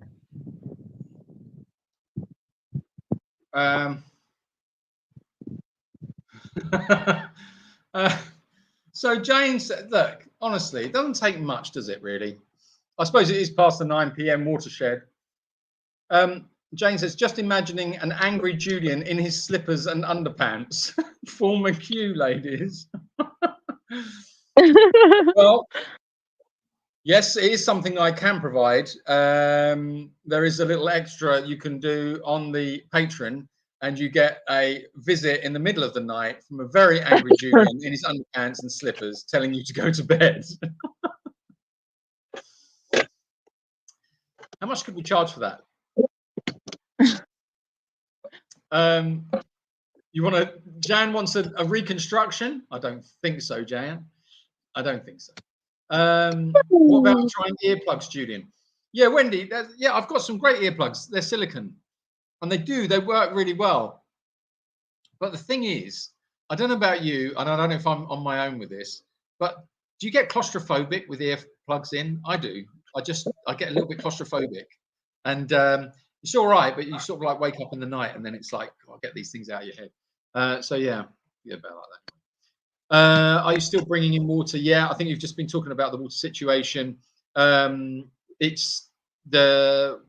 need a pump specialist to come and either repair or replace. And getting anybody to do anything this time of year is just nigh on impossible. You just can't. They're asleep, or it's just too hot. I get it. It's too hot. Arlene, thank you very much for your super chat. Thanks, Arlene. Thank you. Yeah, that's very, very generous of you. Thank you. Joe says, don't make him choke on his nuts again, ladies. Now, what the hell is going on? You see, I go away, honestly. I go away for a few minutes. I come back, and it's all underwear and choking on nuts. Honestly, it's disgusting. Nigel, hello, Nigel. I hope this helps. Thank you very much for your super chat. Yes, that's very helpful. Thank you very much. I love Hoti. You should have called her Maggie Thatcher. Oh, love Hoti. Should have called her Maggie Thatcher. Do you mean Dottie? Yeah, Jane. It's all right. All right, Jane, love. All right.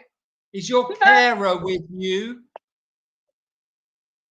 Honestly, she turns up. Not everybody. Sorry, she can't hear you anyway. She turns up every week, drunk. She's a mess. So just, yeah, all right, Jane. All right, you carry on. Don't worry. We're just having a talk about, no, it's another Jane. All right, Jane, it's another Jane we're talking about. She turns up every week like this. She's a mess. Lipstick all over her face. She's got her hair all over the place. It's disaster. Anyway, so just, she shouldn't really be allowed on the old keyboard, but she keeps breaking out of her room and getting on it. All right. Okay. So just so you know, all right. Just kind of ignore those comments. Right. All right, Jane. Yeah, everything's good. Very good. Okay, hold on. I don't know where we're going now.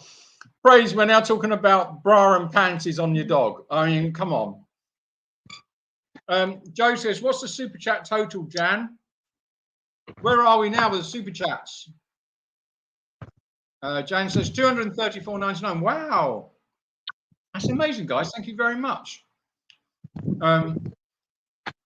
James says, everyone like the super chats too. That helps. Oh, okay. Well, you like it? Does it? When you like a super chat? Jean says, Evelyn, you can also close the chat. Then you'll see the like button top left under the video. Then open our chat again.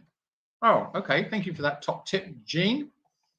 Oh, Ryan, thank you very much for your super chat. Wow, guys, what are you up to tonight? You're all on it. Thank you very much. Gail says, is that course to be an actual vet? Oh, I heard you talk about that one. I'm catching up. Heaven Chip, thank you very much for your super chat. I seem to remember hearing Rach say that. Oh, yeah. Oh, I've got Rachel's way ahead of me. She's left me. Barbara says, Julian, you're an Olympic level talker. Oh, Barbara, am I? Oh, I'm sorry. Shall I shut up? I feel a bit self-conscious now.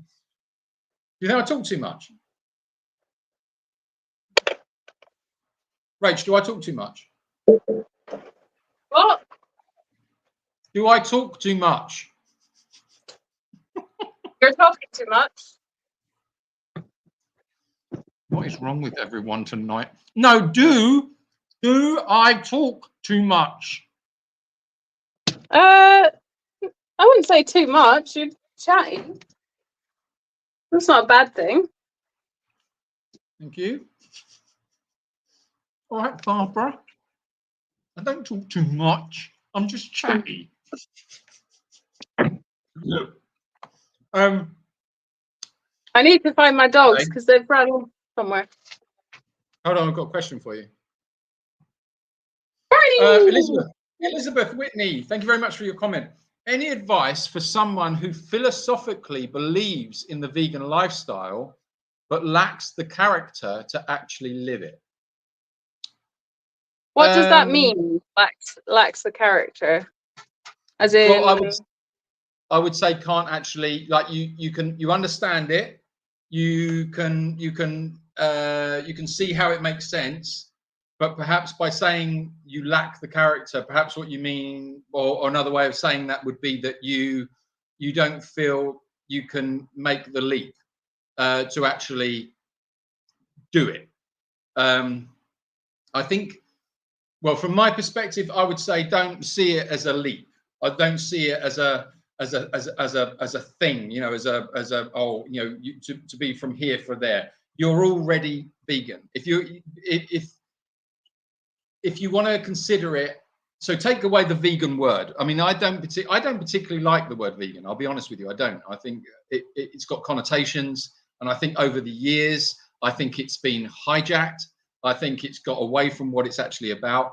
I think a lot of it is, it's just, you know, we're all just people at the end of the day, and we just don't want to hurt animals. We don't want to abuse them. We don't want to pay for people to abuse them.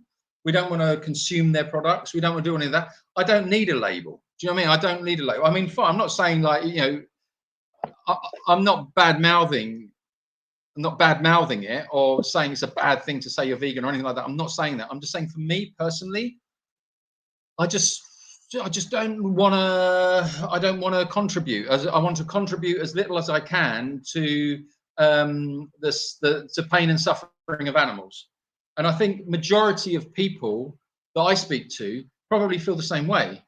And it's just about making that connection. So I wouldn't say you lack the character. I think that's quite self-deprecating, and I don't think you should do that. I don't think you should do that, because you should always be kind to yourself. I think that's really important, and not just in this particular. You've got me on one now. You see, this is what happens. You get me rolling. It's not good to be. You should always be kind to yourself, because the world is out there to be nasty to you. So don't be nasty to yourself, and, you know, give yourself some support and give yourself some love. It's really important. So yeah, I would say that you're already there. You've already made the connection in your mind. So it will just be a next step. Maybe your next step is to say, I'm not going to drink cow's milk, for instance, and maybe you look at the reasons why you wouldn't drink cow's milk. Or maybe you're going to say, actually, I'm not going to eat eggs, and maybe look at the reasons why and see if that resonates with you. Maybe you know, you're not going to eat meat because and look at the reasons why that would resonate with you, and just go it step by step. It's, you know, none of us are, you know, nobody's perfect, and no one's like, you know, oh well, I'm this amazing, you know, brilliant, I'm so much better than you. It's none of that business. It's just, you know, it's just joining the dots. And like for me, the entry level into it, if you like, or the gateway for me was eggs, and that was just through my love of geese, of all things. I loved the geese, and I didn't want to eat their eggs. And then when I realised what happened to their eggs and how that all works, and I've said the story on this chat quite a few times before, I think, but so that was it. And then everything fell like a house of cards. You know, I didn't want to do that. I didn't want to do that to an animal. And then it was like, I don't want to do that to an animal. I don't want to do this to an animal. And that's how it all started to stack up for me. But everyone's journey is different. So yeah, it's not that you lack the character. You've already made the connection. Just next step. That's what I would say. Would you add to that, Rach? I kind of missed most of that because I was a bit busy, but yeah, I guess another thing is like some people worry about what others think of them. And I think nowadays, I think it's generally more normal to meet someone who's vegan. I think there's less taboo with it. So yeah, if that's an issue, if you're worrying about what other people think, then just try not to worry, I guess. It'll be a bit strange. People might say things to begin with. People might have comments to make about your diet, which wouldn't really happen in a normal conversation, unless it was between like close ones. But yeah, then it stops after a while and they just get used to it. So and then if you have loving people around you, they should support you and help you in your journey as well. Yeah. Anyway, hope that helps, Elizabeth. Good luck. Good luck. Yeah. And good on you. Good on you, mate. Struth, mate. Right, hold on a minute. It says here, Joe says, I always remember the story you once told about the floods and having to toss the pigs out of the river. That must have been scary. Yeah, Joe, that was 2012. That was mad. That was a crazy flood, and very quick, a flash flood. Because we've had such a drought here, and this is the first time since 2012 that the river has run dry. And I'll be honest, there is a part of me that is a little bit worried that come later on in the year, when the rains come, hopefully, that there might be a repeat of that, because the ground is becoming baked, and that worries me. Now, they kept the river flowing after 2012 to keep that from happening, so that when we did get inundated with storm water, it would, you know, the earth was oh, hello, don't know what's happened there. Oh, sorry about that. Yeah, so when it becomes inundated, the ground was, you know, moist, so it would soak it up. But it worries me now. I don't know what's going to happen when the big rains do come. I just hope that it will be all right. But yeah, it was a bit creepy.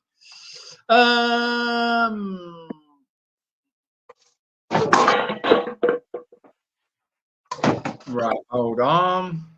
So, Gail. Okay. So, Elizabeth, I'm not advising this in case it's triggering. But when I was struggling to give up dairy, I watched what happened to the cows and the calves. Some of the stuff was way beyond, I suppose, horrifying. Yeah, Gail, that's a really good point. There are some wonderful documentaries out there which can help you, help you make that decision and sort of like back yourself up a little bit with that information. I think that's it, really, isn't it? It's about information. The more information you've got, then you can make the informed decisions.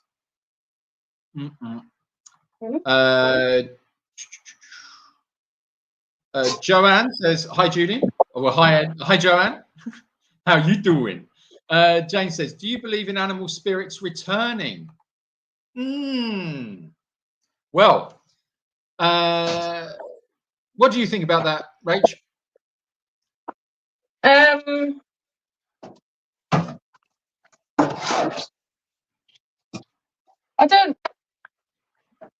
know.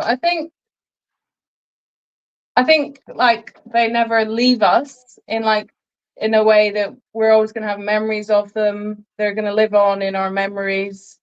As for like a spirit world, I have no personal experience with that, and I can't say whether there is a spirit realm. I think it's likely, but yeah, I just don't know. I don't know. I have no idea. It's nice to believe that, yeah, that they stay with us and that they're still around us. What do you think? Yeah, I think they're around. I think they're around. I still talk to Daisy and I still talk to Marley. Sorry, if you don't know, Daisy and Marley were dogs, and that we lost last year. I would say, yeah, the one thing that happened to me recently, which made me think along those lines, was I could have sworn from the corner of my eye I saw Jessie with Woody. So Jessie was Woody's mum, horses, and we lost Jessie earlier on in the year, and I could see Jessie in the field with Woody, and seeing that, I mean, she was there 100%, and I thought, yeah, you're still with the herd. I thought, yeah, you're definitely still with the herd. So yeah, I think that I think they stay with us. I think they stay with us. I'd like to believe so anyway. Let's say, who knows? Who knows? Mary, hi all from Derbyshire. Hi, Mary, Derbyshire, lovely part of the world. Monique says, just now joining the chat. I hope all is well with the Ridge folks. I had a hard week. I had to put my 12-year-old Great Pyrenees down. He was truly my heart dog, and his name was Shaman. Oh, Monique, I'm so sorry for your loss. That's horrible. 12 years old as well. Oh, that's very, very sad. Well, we're all sending you lots of love, and yeah, that is a hard week. That's a hard week. It will get better, but yeah, you just got to allow yourself. The grief, really. It really that rips your heart out. Absolutely rips your heart out. Yeah, my thoughts are with you. Rolling on. Is potato fully grown? Asked Tash. I hope so. I don't know. I don't know. I think he's not. I think he's still got a bit of growing to do. When you feel surely his head can't get any bigger. His head can't get any bigger, but his body still feels like a bit of a puppy. Do you know what I mean? And he's got a bit of a puppy smell to him as well. He still smells pop. And he's like a year and a half old. I think he's going to grow. I think I reckon he'll be like Digby. Does anybody here remember Digby the dog? That film. I used to love that film.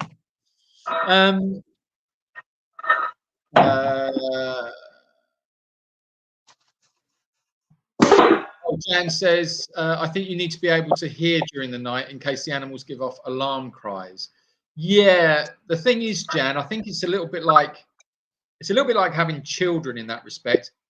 You always sleep with one ear open anyway. You're always, you're constant. I don't know what it is. It's just something that alerts you, doesn't it?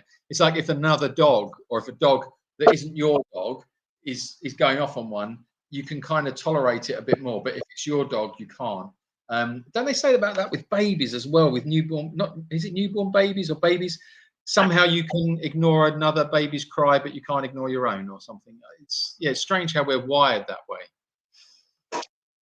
I just saw that. This is the best comment. I think, Jane, you've just won best comment of the week. I once woke up with an earplug in my mouth. Let's just all contemplate that for a moment. Is that the end of the story? I was telling you about.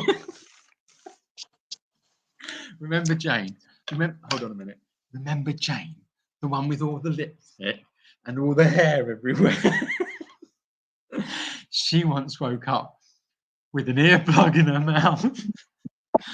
Yeah. All right, Jane. That's lovely. Good. Good story. Jane, you're on fire this evening. Linda says, oh, hold on. This is an internal dialogue one here going on. It would have been more, Jan, but I have tried to do a super chat 5 times now and I'm having trouble. So I'll just make a donation within the next couple of days. Sorry, guys. Linda, don't ever apologize for donating or not donating enough. Any donation is greatly appreciated. So thank you very much for your support. It means a lot. Thank you. Goodbye, Linda. Linda's gone. She's going to have a lovely Linda. See you, Linda, then. God, thanks. Thanks for coming, Linda. Audine says, Monique, we're very sorry about your dear dog. Absolutely. Nick. Hello, Nick. Long time no speak.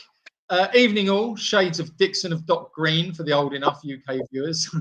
Good evening all. Nick. That's another one. Thank you very much for your super chat, Nick. Jane says, excuse me, I'm here. All right. Yeah. All right, Jane. Yes, we know where you are. I must be so far behind, I think. I'm going to try and catch up here a little bit.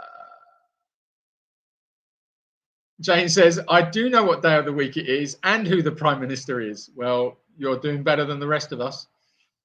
Jan says, 274.98 now. Thanks, guys. Doing awesome. Fantastic. Oh, thanks, guys. Art. Hello, Art. Art Sanchez. So, right, hold on. Art says, so do you have a mission statement for your sanctuary endeavor? I've been watching you all for some months. Really appreciate what you're doing. I'm interested in the how and why you started. Well, hi, Art. Thanks for that comment. Yeah, we do have a mission statement. The mission statement is on our website, which is jacobsridge.com. And it's there at the beginning. There's a little link and you can read our mission statement on there. And it is, in a nutshell, to create an environment that allows animals to live life without fear. And whether that be through sanctuary here or through rehoming and finding suitable homes for the animals that need it as well. And it's basically, it's to be a safe haven, to create a safe haven, again, whether here actually physically in the sanctuary or through rehoming, through network of people, friends, supporters, and we do it that way. And it's just to create that virtual ark, that area, that sanctuary, which is, you know, so important. And I think not just for the animals, but I also think it's important for humans as well. I think it's important that we don't lose sight of the fact that, you know, when we come from a place that is, when you're doing something, how shall I say it? When you're doing something for animals that are mistreated, that don't really have a chance, that are in this world, which is a cold world, let's face it. And to a lot of them, it's a very cold world, and it's a horrible world. And if you can just offer some kind of glimpse of love, which I do believe is universal across all species, then I think, you know, that's a pretty good thing to be trying to do. So I think that's our, I think that sort of sums it up really of what the statement is about, and that's sort of like encapsulated in our tagline, if you like, of life without fear. And it's, you know, because yeah, that's what I think we all deserve, really. I think that's what everyone has done, and certainly, you know, focusing on the animals, you know, let's give them a life or a space where they can just live and exist and be and enjoy life. So yeah, thank you very much for that comment. That was a lovely comment. Thank you.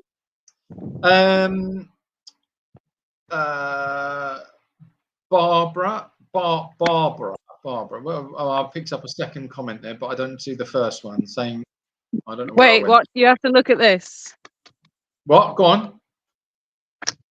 Hold on, I'll hide myself.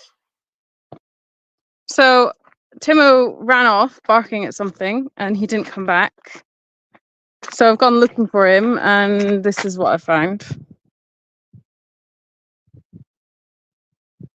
Timo, what's happened? Wait there a sec, and then I'll sort you out.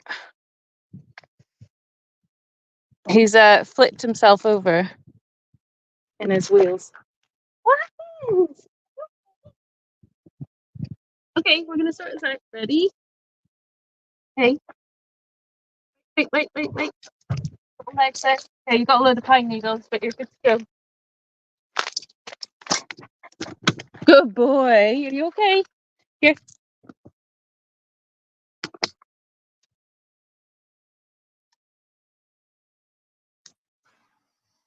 Was he under his tree, Rachel? No, he ran off barking at the gate a little while ago, and then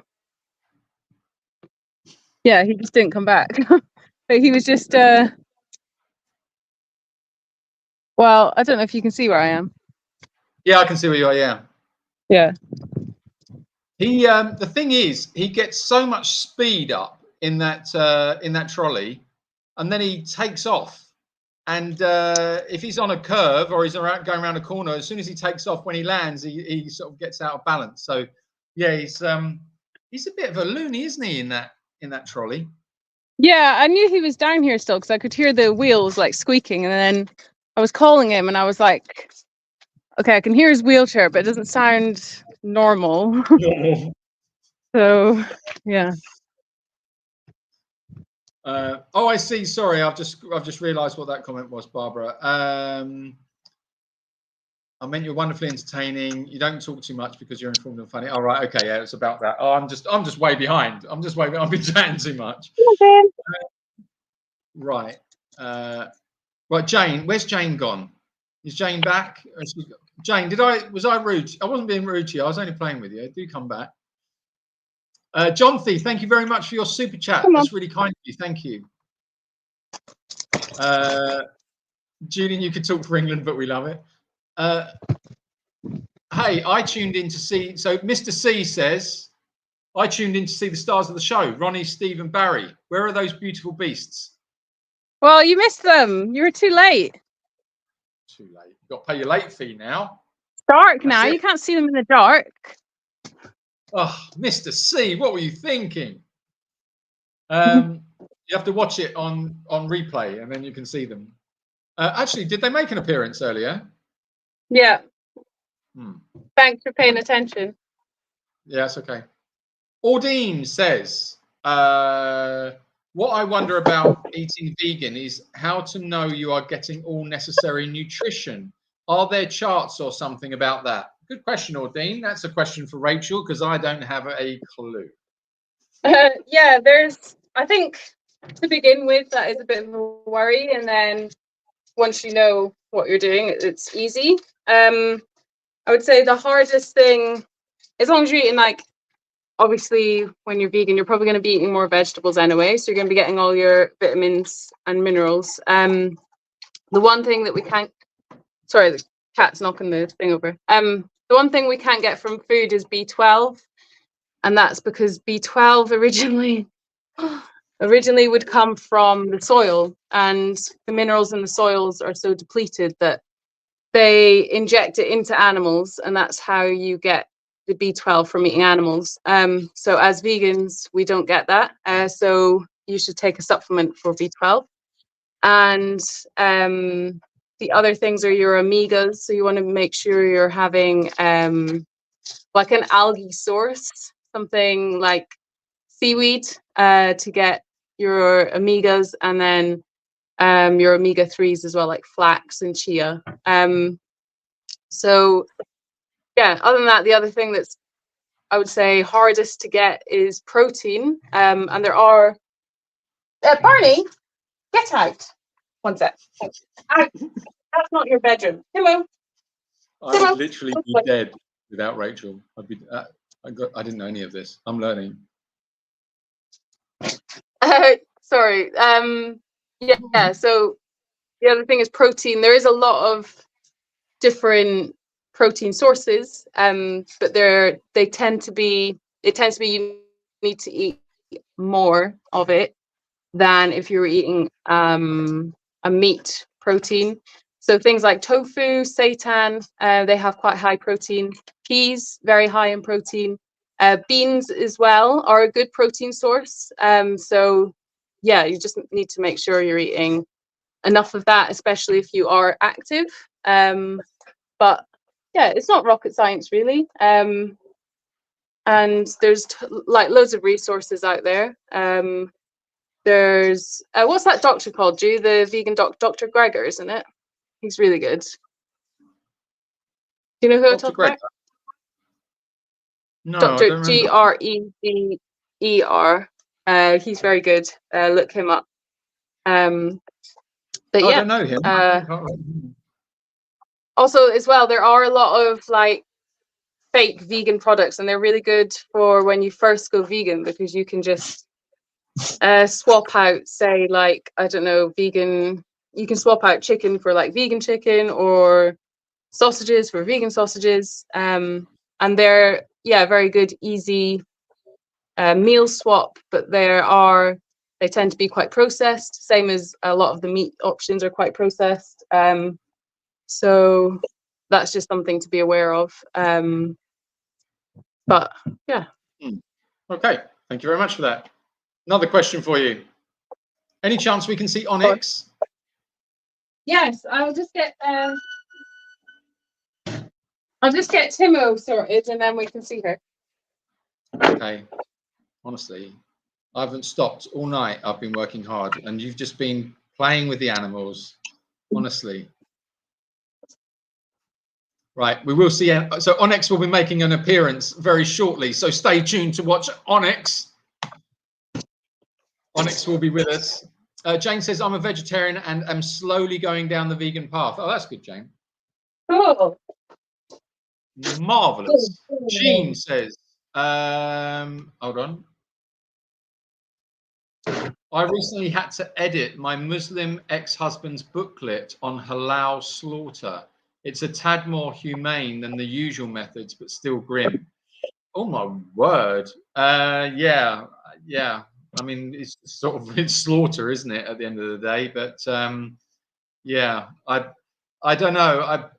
From what I've seen, I mean, I don't even like to think about it really. Yeah, I don't know about that, but yeah, so thanks for the comment. I understand. Jennifer Callies, thank you very much for your super chat. This Jennifer? is in memory of my cute little golden retriever Riley that suddenly passed away 4 weeks ago. I miss him. Oh, Jennifer. Riley. Oh, absolutely heartbreaking. Really is. Yeah. So no warning. Just you suddenly lost him. That's that. Yeah. Well, heart goes out to you completely. I'm very sorry for that, and thank you very much for your super chat. Let's have a look here. Procrastinator later. Hello, how are you doing? On veganism, Julian, sometimes you make so much sense. Oh, wow. Thank you very much. Sometimes. I'm the only person that's ever said that. Out loud? Makes sense? No.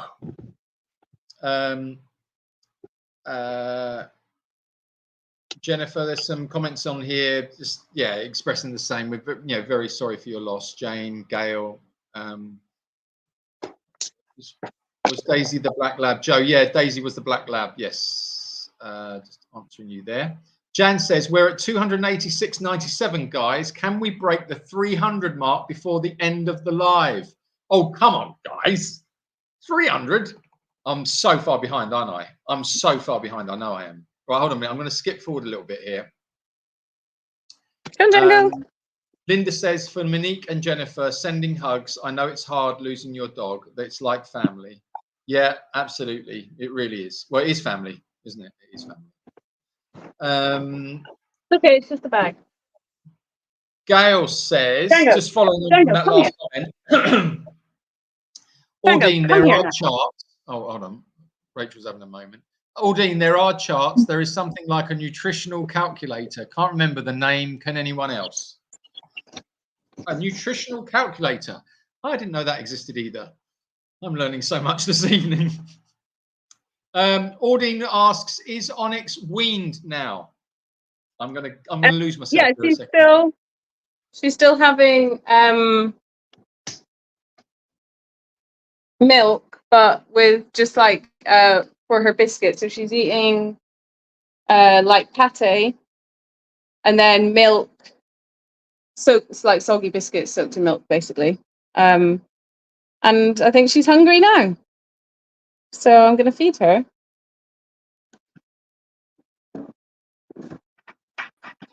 She is an absolute terrorist. This cat is so funny. She has got so much front, and she just is not scared of anything. And yeah, just wherever you go, like the minute you walk in the door, she's on you. If I sit downstairs and I have to protect my feet because she just attacks my feet. She hangs off my feet. She's biting my toes. She's crazy. I've got scratch marks all up my legs. Crazy little cat. She's lovely. Oh, who's this? Jane says, you know that slightly mad aunt that everybody has who dribbles in the corner of the room at family reunions? Well, I always chat to her. Do you? Yeah. Jane, it's called a mirror, love. That's what you're the one that's talking in the mirror. I hate to break this to you, but yeah, it's always that one. It's like, oh, she's in the corner again, talking to herself in the mirror. Makeup, lipstick, hair, earplug. I'm making myself laugh. Oh, let's. Hold on. Right, I'm going to try and catch up here. Jan says Max Verstappen needs the pit crew. Okay, I've missed any of the Formula One. I haven't watched any of it. I've missed so much of it. Okay, so Gail says, thanks, Evelyn. To be honest, I'm a bit of a nutritional nerd, but I just can't remember that nutritional calculator that is a big help to some folks. Django,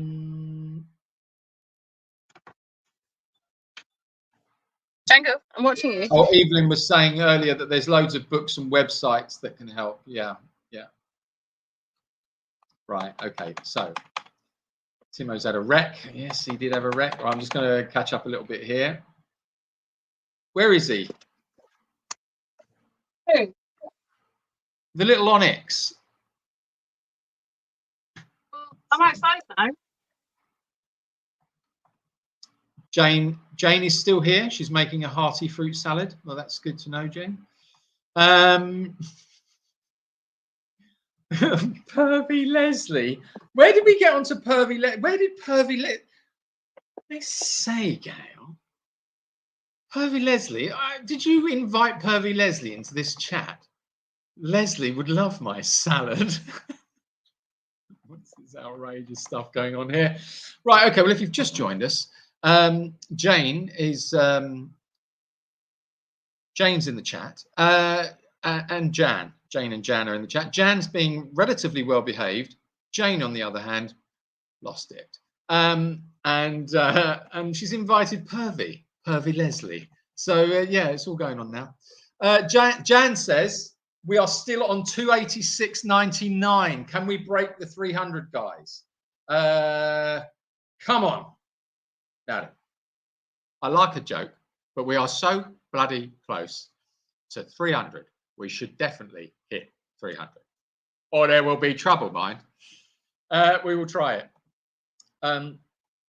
Right, please hit the like button. Yes, please, Ellen. Good point. Let's hit the like button. Soya is GMO'd, so I don't touch it. Jean, yes. Is all soya GMO? I didn't know that. Is all soya GMO? It's worrying, isn't it? I think GMO is pretty much everywhere now anyway. Oh, excuse me. I think, yeah, as far as I know. I think Spain did a thing where they weren't allowing it, but I'm pretty sure it's here now. Bloody everywhere. You can't get away from it. Yay, says Jan and me everyone else. Thanks, Monique. We've hit 316.97. That's amazing. Thank you so much, guys. You're bloody brilliant. I shall come round to each and every one of you this evening in my underpants and slippers and tell you all to go to bed. No, don't retract them. No, stop retracting. If you're lucky.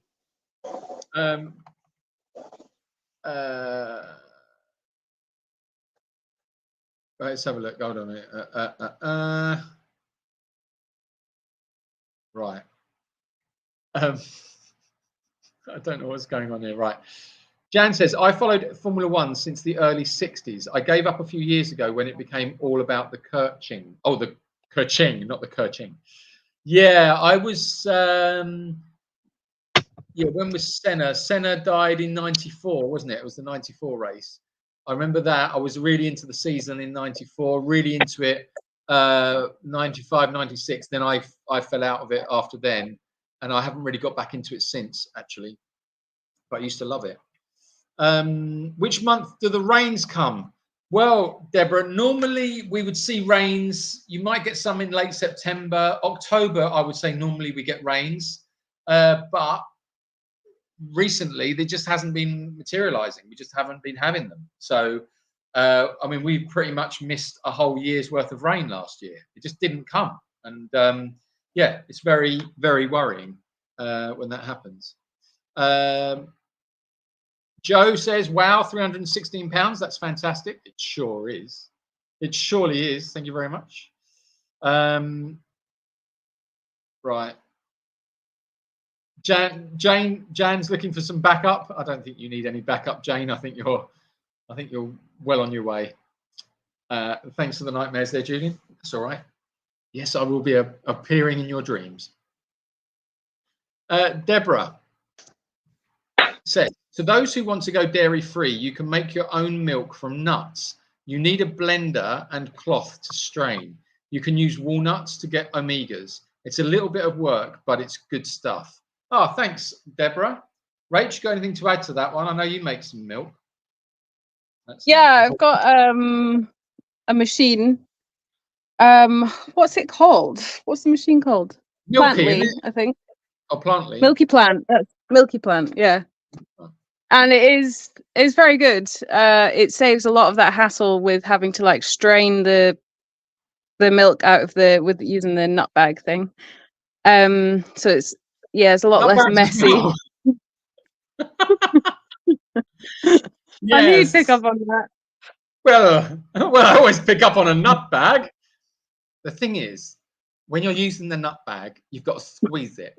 Otherwise, the milk just isn't there. Do you know what I mean? If you got to stop. Yeah. Anyway, so yeah, it's a lot less mess.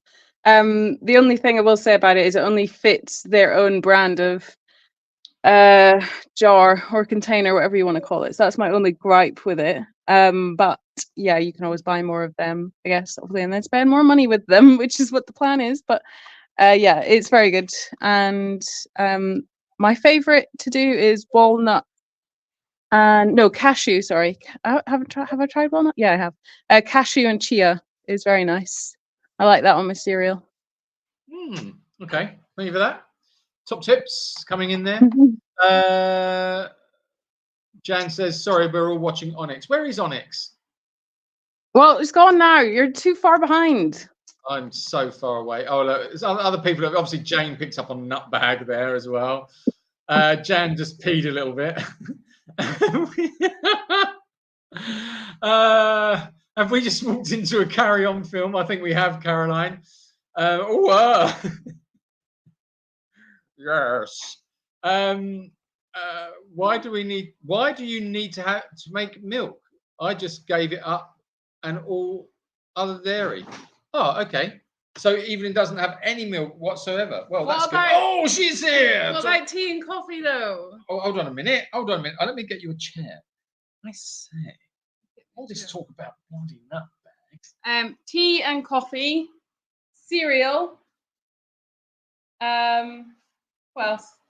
Well, just general stuff that you'd like to put milk on, really. That's it, really. That's the main ones, I guess. Milkshake? I bet your milkshake isn't very tasty if you haven't got any milk in it. Smoothies. Smoothies, yes. Yeah. I feel a bit like, hold on, should we bring it down there? But how's that? Yes. But yeah, I guess if you have your coffee black, or you don't drink tea, or you have your tea black, then you're probably not really going to miss it. If you don't like cereal, you're not going to miss it. But yeah. Plant milks are really tasty, though. Deborah says, yeah, it is messy. What machine is that? What was It's it called? called Milky Plant. Milky Plant. Milky Plant. We are not sponsored by them. Just... No, we're not. But Milky Plant, we should be. Rachel, do you prefer Klaus or Pervy Leslie? I think Pervy Leslie. You prefer? Do you prefer the perv? I think Klaus is outrageous. Klaus is outrageous. Yes, Klaus is outrageous. There is no limits to Klaus's outrageousness. Zero. Obviously, this is toned down Klaus because we're on the live for the sanctuary. If we were ever to meet Klaus out in the wild, you would be shocked. That's all I can say. Here's a sensible comment. Oh, good. We got a sensible one. Julian, how come you founded a sanctuary in Spain and not in the UK? Well, Z, thank you very much for that comment. To be honest, it really did happen by accident. It wasn't a plan. It was just that really the sanctuary was born out of necessity, because in my infinite wisdom and in my, I suppose, stupidity, I rescued 8 starving horses, and I didn't have any money, but I just kind of, I don't know, it was, the universe was working, and I couldn't go against it, and I just had to do it. And then I woke up in the morning and realized I had 8 starving horses in the field that I had to try and feed. So yeah, I started to go down that route, and that's where Jacob's Ridge was born from. I did have other animals before that. I had like rescue rabbits, and had rescue pigs, and it just sort of, it started off as being sort of like, you know, acting out of, I suppose, just compassion for animals, and then it sort of ballooned really into Jacob's Ridge, and that's really where it's sort of, I suppose that was the defining moment for Jacob's Ridge, was with the horses, when the horses came, because it all suddenly became a lot more serious, and you can easily, so that and I was living in Spain at the time, so that's where it happened. But yeah, I think there comes a moment where, and I think it's a trap that many people have fallen into in the past, where people have rescued animals, but then they become animal hoarders. And I, thankfully, and I mean this really, I was aware of that very, very early on, and I was aware of that danger. And I think I just got a sense of responsibility very, very early on. So I realized that it needed to be structured in a particular way, and that, you know, if this is what you're going to do, if you're going to rescue animals, you know, my God, you've got to do it properly, and you can't half-ass it. You can't set yourself up to fail, because a sanctuary, once it's afloat, it can't fail, because the cost of failure is the ultimate cost for the animals, and that is just not an option. So there's a huge sense of responsibility, a huge sense of pressure, because, you know, no matter what happens, you can't fail. You've got to make it happen. You've got to keep going, and I think that's really where the sort of sanctuary, the sanctuary side of it sort of ballooned from, was that sense of responsibility and that sense of, wow, you know, you can't mess about here. This is where all your attention is needed. You know, I used to do acting. Everything else has had to be pushed to the sidelines, because nothing else can interfere with it, with what you're doing, because you can't take that risk. It's immense. So yeah, I don't know if that answers your question. Probably not. Evelyn said, take it black. Don't make smoothies. Cereal too sugary, not good for you in the main. In the main what? In the main. In the main. In the main. In the long run? Sugar's not good for you in the main. I don't intend to take it in the main. Yeah, do you know what? We were in the supermarket yesterday. It was a supermarket that we don't usually go into. And I have this particular cereal that I like. It's just bran flakes, and there's no sugar in it because I don't really like added sugar and stuff. And you get the ones that are like 0 added sugar, and then they've got like sweeteners in it, which is just disgusting. So I was looking for this particular cereal that I like, and there's only one shop I've found that really has it. Anyway, so I was looking at all the cereal, and it's literally all got sugar in it, except for the ones which have no added sugar and sweetener. Well, I heard, and I don't know how real this is, and I don't know if any of you guys know this, but the tobacco industry started buying a lot of the food manufacturers. I'm not going to mention any names because they're hugely powerful, but that's what I heard. And they are a lot of the processed foods now that are out there, if you actually scratch beneath the surface, are actually owned by big tobacco or companies that were once big tobacco. And there's a lot of addictive stuff that they now add into the foods. There's a lot of chemicals and all of that. So yeah, it's not just sugar, it's the other stuff as well. And I think if we could get back to a place where we were growing our own food, you know, and I mean, when I say we, I mean us all as society. You know, there's a guy in the town, he's got a small area in town that he grows. I've never seen anything like it. The guy's amazing. He grows everything in this little courtyard, and he grows it all for his direct community. So there's a community of about, I don't know, 50 or 60 houses, and it's the garden for those 50 or 60 houses. And he was so proud to show me around his courtyard, and I was walking around with him. You would never believe it if you saw it from the outside. It just looks like a tumble down old house, but you go in there and it's like this Garden of Eden. It's just full of food. And I was just amazed that he's just created all of this food. And he says he just literally, you know, he works out what he can grow, what he can't, all the rest of it, and then he distributes it to his local community. And it's all fresh, organic food. And he doesn't charge any money for it. He gives it to all of his the people in that community. And it's a wonderful, wonderful thing. It's amazing. And it's like, how difficult is that? It's not difficult. If we could go back to a system like that, you know, I think our health would be better. I think our mental health would be better. Communities would be stronger. You know, it's just, I think food is the answer. I think food, there's a lot that joins us through food. And yeah, that's my 2 pennies worth on it. So yeah, you're talking about sugar and also talking about food and with people saying they're interested in going vegan and everything. You might want to consider getting our cookbook, Cooking with Steve and Ronnie. what a seamless link.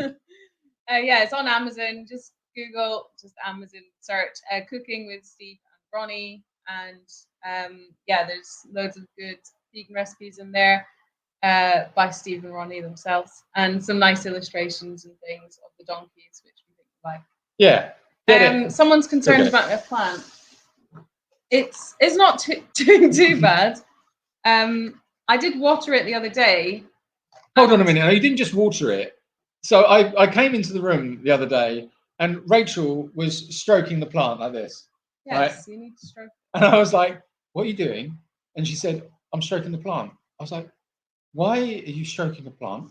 And she said, "Because I'm raising its vibrations." I think it does actually need water.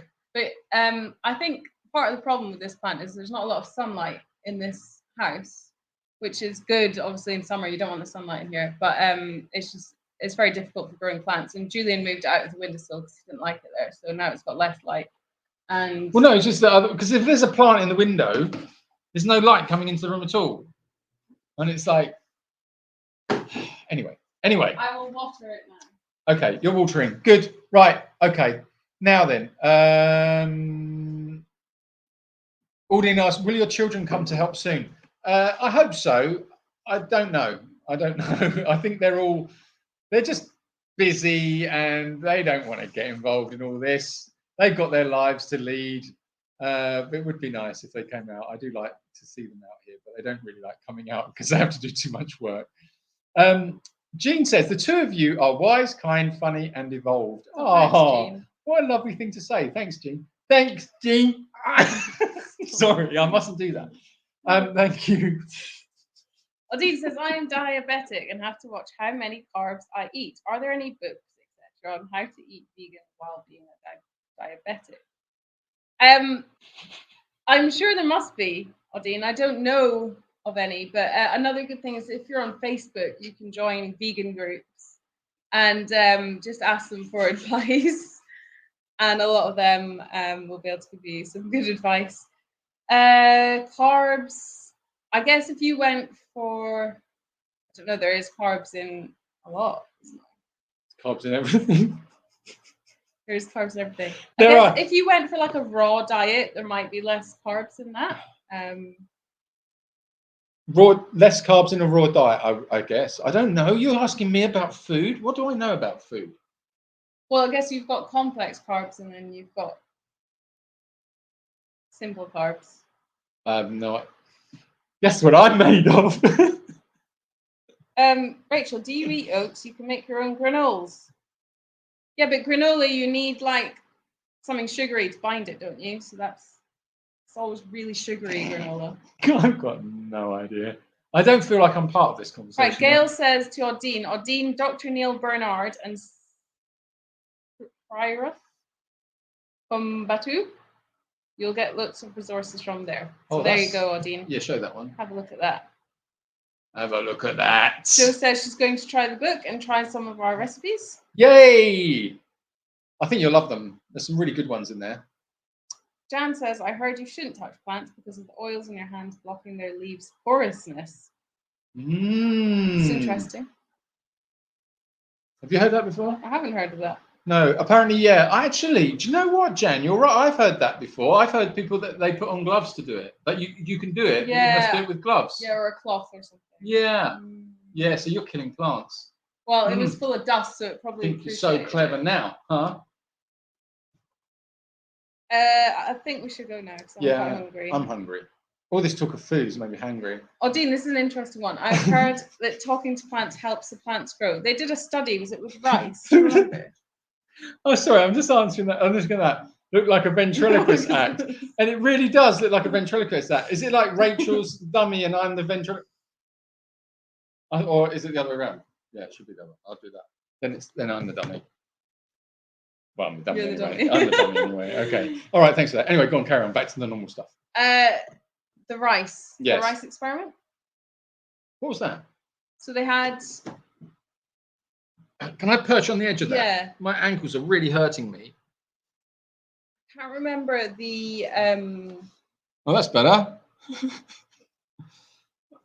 The parameters of the experiment. That there was 2 containers of rice. I can't remember if it was cooked or whatever. But and they had someone tell the one container of rice like positive things every day. Oh, I've heard this. Yeah. Yeah, I have heard that. Yeah, you're right. I think you're the one that told me it. And then the other container of rice, they said negative things to every day.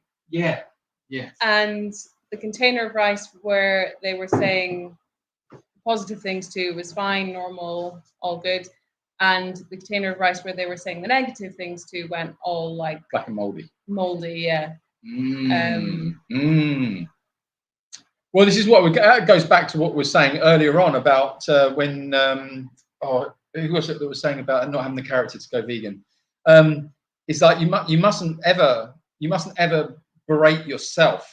You really mustn't ever do that because that's exactly that. You must raise your own, must raise your own vibrations. Be kind to yourself. Yeah, you must be careful of that. Be mindful of what you say to yourself. Praiseworthy. Honey is natural, but it's not vegan.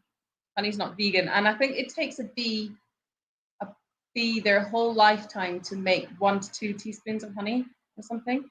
And I think the amount. I mean, it's still sugar, isn't it? I don't know because you have some people that are vegan that will eat honey or will say they're vegan and eat honey.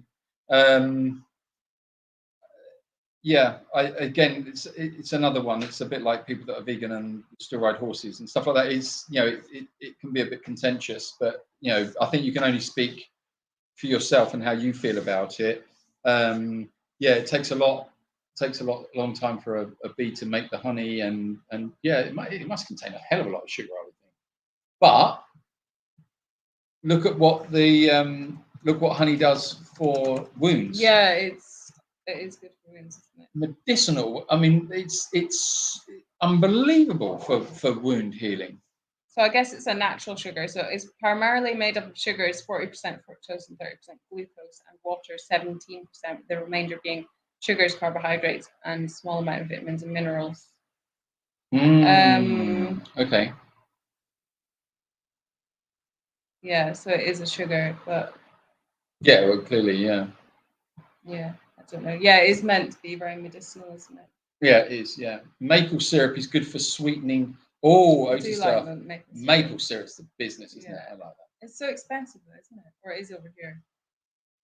Aldine says Julian's armpit. You saw my armpit? Are you sure that was my armpit? Julian, a quick message from MC before you finish. Well, I'll tell you something. There will be no bloody messages from Michael, not the seat. Bye. He's a very busy boy, mind. Go to bed, or I'll be there in my underpants and my slippers to tell you all to go to bloody bed. There you go. Jan, do you have a running total for us, or should we? Oh, we're 316. Oh, that's up to date, is it? Oh, I think so. Unless there's been some other intrepid Frady Cat. I miss Klaus. Yeah. No, he's gone back home now. No. I'll tell you, intrepid Frady Cat. Clap. Wow. It's a Klaus who never misses. Once you are in his targets, he will hit you every time, sometimes between the eyes, if you're lucky. Oh. That's enough. That is rude. I love Klaus. Yeah. I miss PL. Well, who's PL? PL is Pervy Leslie. Pervy Les. Jane likes Pervy Les. All right, we're gonna go now. It's just getting silly. I say, Jane. So 316 and 97. Wow. Fantastic. On my hair. Sorry. It's a little bit right. Okay, listen. That's enough of you lot now. All right. Have you got homes to go to? Goodness me. Go on, sling your hook. Get out of here. We're going now. We're going to have something to eat. It's been lovely talking to you, as always. You are an absolute tonic to us every week, and I mean that most sincerely. You really do lift our spirits, and it's really lovely. We very much look forward to talking to you every week and having a good chat. So thank you very much for joining us and doing this. We appreciate it. It's a great form of support, and not to mention the super chats. The super chats are an amazing form of support, which is lovely. But yeah, it's not just financial, but it's what the chats do as well. It keeps us going, and it's really nice. It's nice to know you're out there, and yeah, it's nice like having a big group of friends, isn't it? Lovely. Just like having a big group of friends, apparently. Right. Am I late? Oh my God. Well, yes, a little bit little late. bit. Goodness me, you missed it all now. You're going to have to go back and find out all about the nut bags, okay? And that's your quest for the evening, is to find out about nut bags. Red Bull lives, absolutely. Red Bull lives, I think. Yes, absolutely. Well, listen, I haven't recorded a new outro. Do we play the old outro? Nah, we just end it. We just end it. Yeah. Do you want the outro? Hold on. Quick. Do you want outro? Just write O or no. Go. O for outro, no for no outro. What do you want? Do you want to see it? Heaven Chip says, look at the flow hive. I keep bees now. They collect nectar from the flowers and debater it to I don't know. Debater it. To turn it into honey. They make loads more than they need. That's when you get the swarms. Interesting. Oh, okay. I think the problem in commercial honey production is that the way in which the honey is harvested, a lot of the bees get killed. So that's, yeah, if that stops that from happening on a small scale, I think it can be done more ethically. Sustainably, yeah.